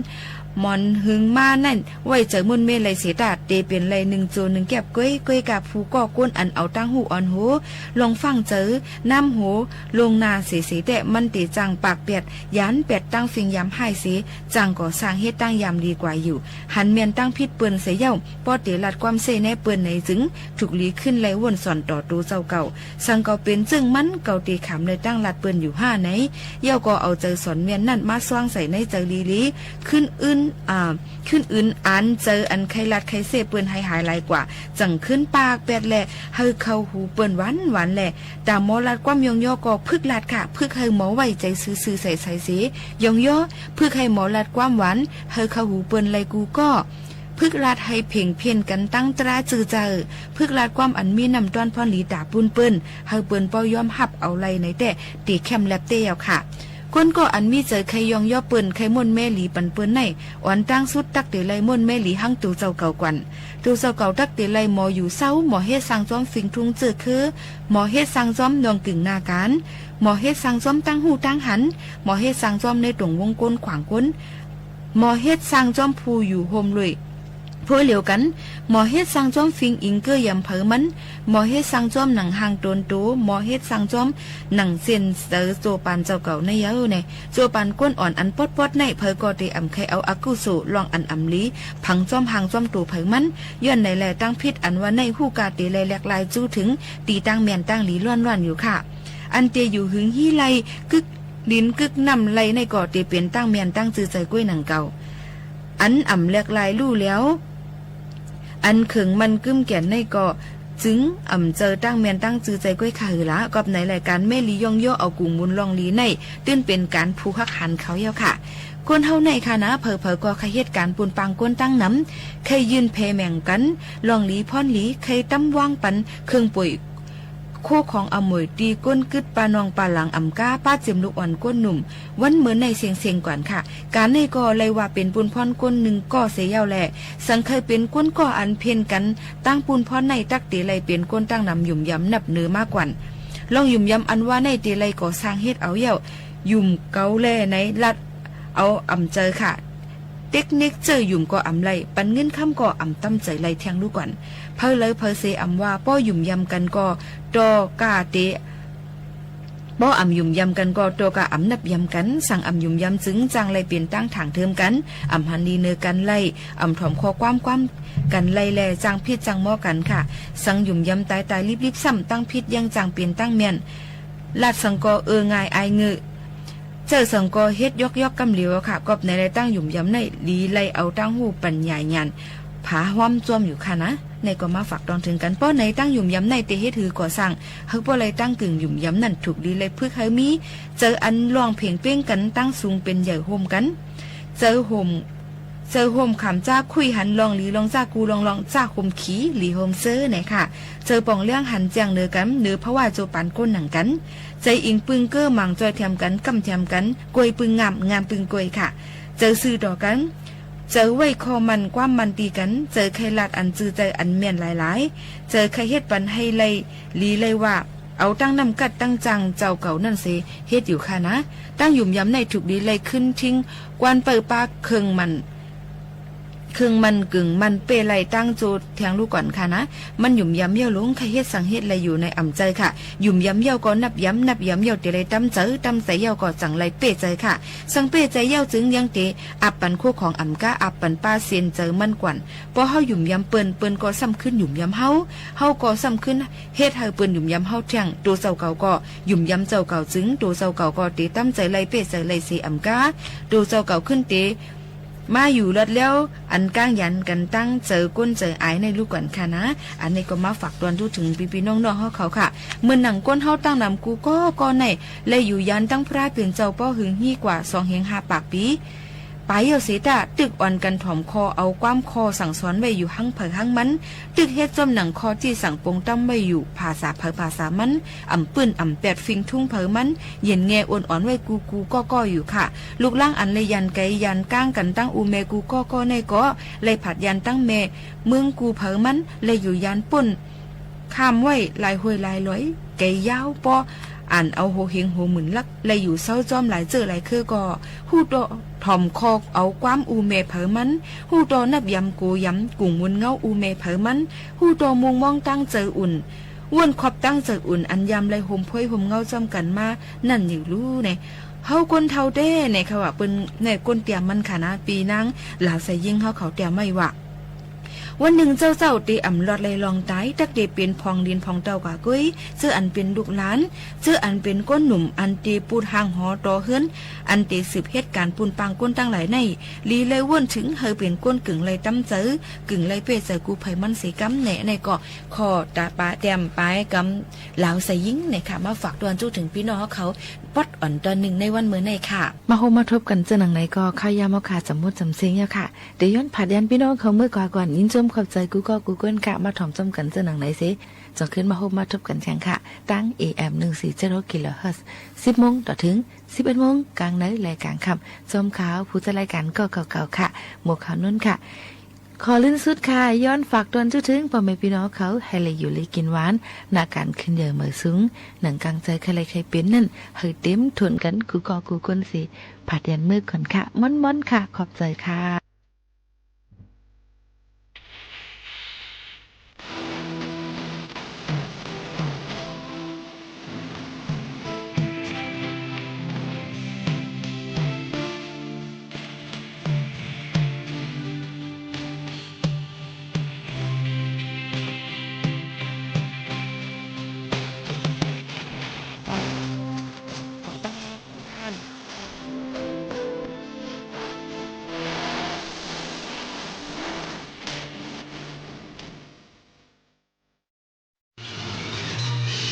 สถานีวิทยุกระจายเสียงแห่งประเทศไทยและเครือข่ายทั่วประเทศเสนอข่าวต้นชั่วโมงรู้เร็วรู้จริงเกาะติดทุกสถานการณ์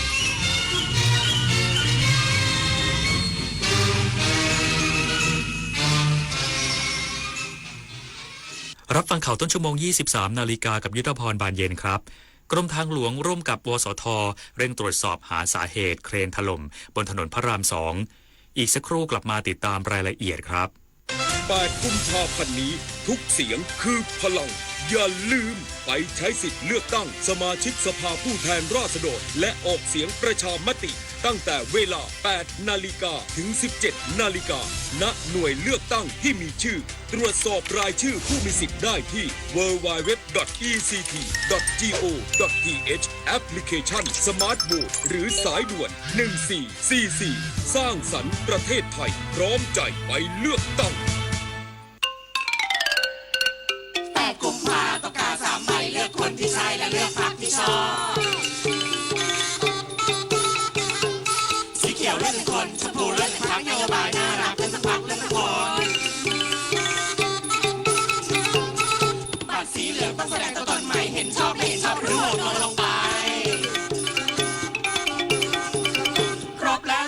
ไปใช้สิทธิ์ถนน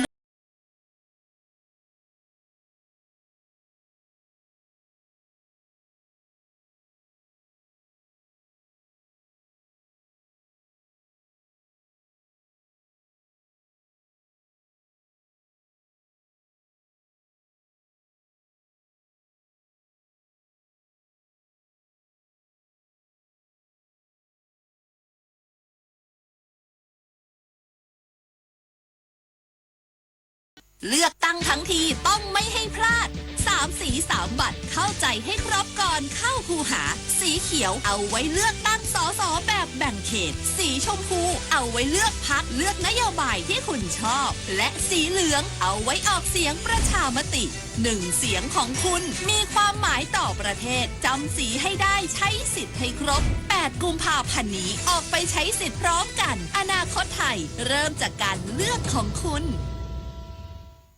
กรมทางหลวงรายงานความคืบหน้าการรื้อถอนโครงสร้างที่เสียหายและการตรวจสอบสาเหตุกรณีเครน LG ถล่มบนถนนพระราม 2 ตอนที่ 7 ควบคู่เก็บวัตถุพยานสำคัญเพื่อสรุปถึงสาเหตุนายปิยพงษ์จิวัฒนกุลไพศาลอธิบดีกรมทางหลวงเปิดเผยว่าจากเหตุเครน LG ถล่มของโครงการก่อสร้างมอเตอร์เวย์ M82 ตอนที่ 7 เมื่อวันที่ 15 มกราคมที่ผ่านมากรมทางหลวงได้รื้อย้ายพื้นสะพานคอนกรีตอัดแรงใกล้จุดเกิดเหตุที่ได้รับความเสียหายจำนวน2 ช่วงจึงจำเป็นต้องรื้อถอนลงมาก่อนเพื่อความปลอดภัยตามขั้นตอนทางวิศวกรรมและมาตรการความปลอดภัยอย่างเข้มงวดภายใต้การกำกับดูแลขั้นตอนและแผนการดำเนินการของผู้เชี่ยวชาญจากวสท.และมาตรการควบคุมพื้นที่ให้มีความปลอดภัยโดยขณะนี้ได้เริ่มดำเนินการเตรียมรื้อถอนสะพานที่ได้รับความเสียหายโดยปิดการจราจรทั้งหมดในจุดก่อสร้างอันตรายและสั่งระงับงานชุดปฏิบัติเดิมของบริษัทอิตาเลียนไทยโดยเปลี่ยนใช้บริษัทผู้เชี่ยวชาญเฉพาะทางแทนส่วนงานเทคอนกรีตเชื่อมสะพานคานยื่นข้ามแม่น้ำท่าจีนแล้วเสร็จ1 จุดพร้อมเร่งตรวจสอบสาเหตุของเหตุการณ์เพื่อใช้เป็นข้อมูลประกอบการพิจารณาการกำกับการดำเนินงานให้เป็นไปตามสัญญาอย่างเคร่งครัดขณะที่การสืบสวนหาสาเหตุคณะกรรมการลงพื้นที่เก็บวัตถุพยานสำคัญ9 จุดร่วมกับกองพิสูจน์หลักฐานเตรียมใช้นิติวิศวกรรมตรวจสอบวัสดุในห้องแลบและจำลองสถานการณ์ด้วยคอมพิวเตอร์เพื่อสรุปสาเหตุและใช้พิจารณาความรับผิดตามสัญญากับผู้รับเหมาต่อไปคณะกรรมการการเลือกตั้งประจำจังหวัดภูเก็ตสรุปยอดผู้ออกมาใช้สิทธิ์เลือกตั้งล่วงหน้าสูงกว่า83%ขณะที่ภาพรวมเป็นไปด้วยความเรียบร้อยนางสาวอรพินอาชีวสุขผู้อำนวยการสำนักงานคณะกรรมการการเลือกตั้งประจำจังหวัดภูเก็ตเปิดเผยถึงยอดผู้ออกมาใช้สิทธิเลือกตั้งล่วงหน้ารวม3 เขตเลือกตั้งและหน่วยสำหรับคนพิการผู้สูงอายุมีผู้ลงทะเบียนใช้สิทธิ์เลือกตั้งล่วงหน้ารวม 41,609 คนมีผู้ออกมาใช้สิทธิ์จำนวน 34,746 คนคิดเป็น83.51%ถือเป็นความตื่นตัวของประชาชนในการเข้ามามีส่วนร่วมทางการเมืองทั้งนี้แยกจำนวนผู้ออกมาใช้สิทธิ์ตามเขตเลือกตั้งโดยเขตเลือกตั้งที่1มีผู้มาใช้สิทธิ์ 15,244 คนคิดเป็น84.15%เขตเลือกตั้งที่2มีผู้ออกมาใช้สิทธิ์ 8,443 คนคิดเป็น83.49%และเขตเลือกตั้งที่3มีผู้ออกมาใช้สิทธิ์ 1975 คนคิดเป็น82.54%อย่างไรก็ตามบรรยากาศการจัดการเลือกตั้งล่วงหน้าภาพรวมของจังหวัดภูเก็ตเป็นไปด้วยความเรียบร้อยเจ้าหน้าที่ปฏิบัติหน้าที่ตามขั้นตอนที่กำหนดอย่างเคร่งครัดและอำนวยความสะดวกให้กับประชาชนอย่างทั่วถึงนวพันธ์พรายพันธ์สวทภูเก็ตรายงาน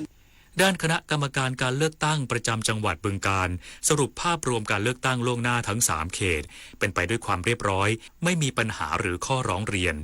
นายไพรัตน์ คันทักผู้อำนวยการสำนักงานคณะกรรมการการเลือกตั้งประจำจังหวัดบึงกาฬแถลงถึงการจัดการเลือกตั้งสมาชิกสภาผู้แทนราษฎรล่วงหน้าทั้งนอกเขตเลือกตั้งและในเขตเลือกตั้งโดยการจัดการการเลือกตั้งทั้ง3 เขตเลือกตั้งเป็นไปด้วยความเรียบร้อยและหลังจากนี้บริษัทไปรษณีย์ไทยจำกัดจะรับบัตรเลือกตั้งที่ถูกปิดผนึกภายในซองเพื่อจำแนกและส่งไปยังเขตเลือกตั้งต่างๆของไทยต่อไปนายไพรัตน์ คันทักผู้อำนวยการสำนักงานคณะกรรมการการเลือกตั้งประจำจังหวัดบึงกาฬกล่าวว่าการเลือกตั้งล่วงหน้าในเขตเลือกตั้งมีผู้ลงทะเบียน52 คนมาใช้สิทธิเลือกตั้ง44 คนคิดเป็น84.62%ขณะที่การเลือกตั้งล่วงหน้านอกเขตเลือกตั้งมีผู้ลงทะเบียน 2,454 คนมาใช้สิทธิ์ 2,173 คนคิดเป็น87.13% มื่อดูภาพรวมน้อยกว่าปี 2566 โดยใน3เขตเลือกตั้งไม่มีปัญหาหรือข้อร้องเรียนใดๆการจัดการเลือกตั้งเป็นไปด้วยความเรียบร้อยดีขณะที่บัตรเลือกตั้งบริษัทไปรษณีย์ไทยโดยหัวหน้าที่ทำการไปรษณีย์จังหวัดได้มารับบัตรเลือกตั้งที่ถูกปิดผนึกภายในซองเพื่อจำแนกและส่งไปยังเขตเลือกตั้งต่างๆของไทยโดยจะมีการคัดแยกหน้าที่ทำการไปรษณีย์สกลนครจตุรพร ผานาค สวท บึงกาฬรายงานจบข่าวยุทธพร บานเย็นอ่านรับฟังข่าวครั้งต่อไปเวลา 6 นาฬิกาครับติดตามข่าวที่นำเสนอไปแล้วได้ที่ www.thainews.prd.go.th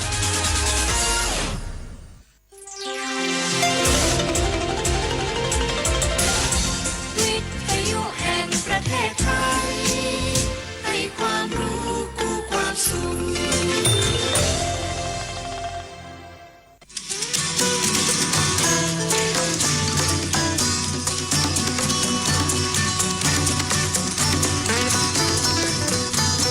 บนเส้นทางของถนนสายนี้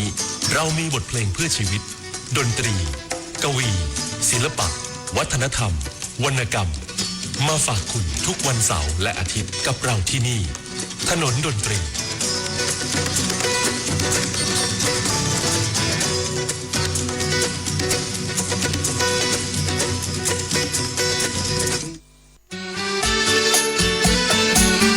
คนเพื่อชีวิตใกล้ชิดกันยิ่งขึ้นมาเป็นเพื่อนกันในไลน์ Open Chat ถนนดนตรีเพียงไปที่แอปพลิเคชัน LINE เลือกหน้าหลักจากนั้นเลือกตรง Open Chat โดยค้นหาคำว่าถนนดนตรี FM 92.5 เมกะเฮิรตซ์แล้วกดเข้าร่วม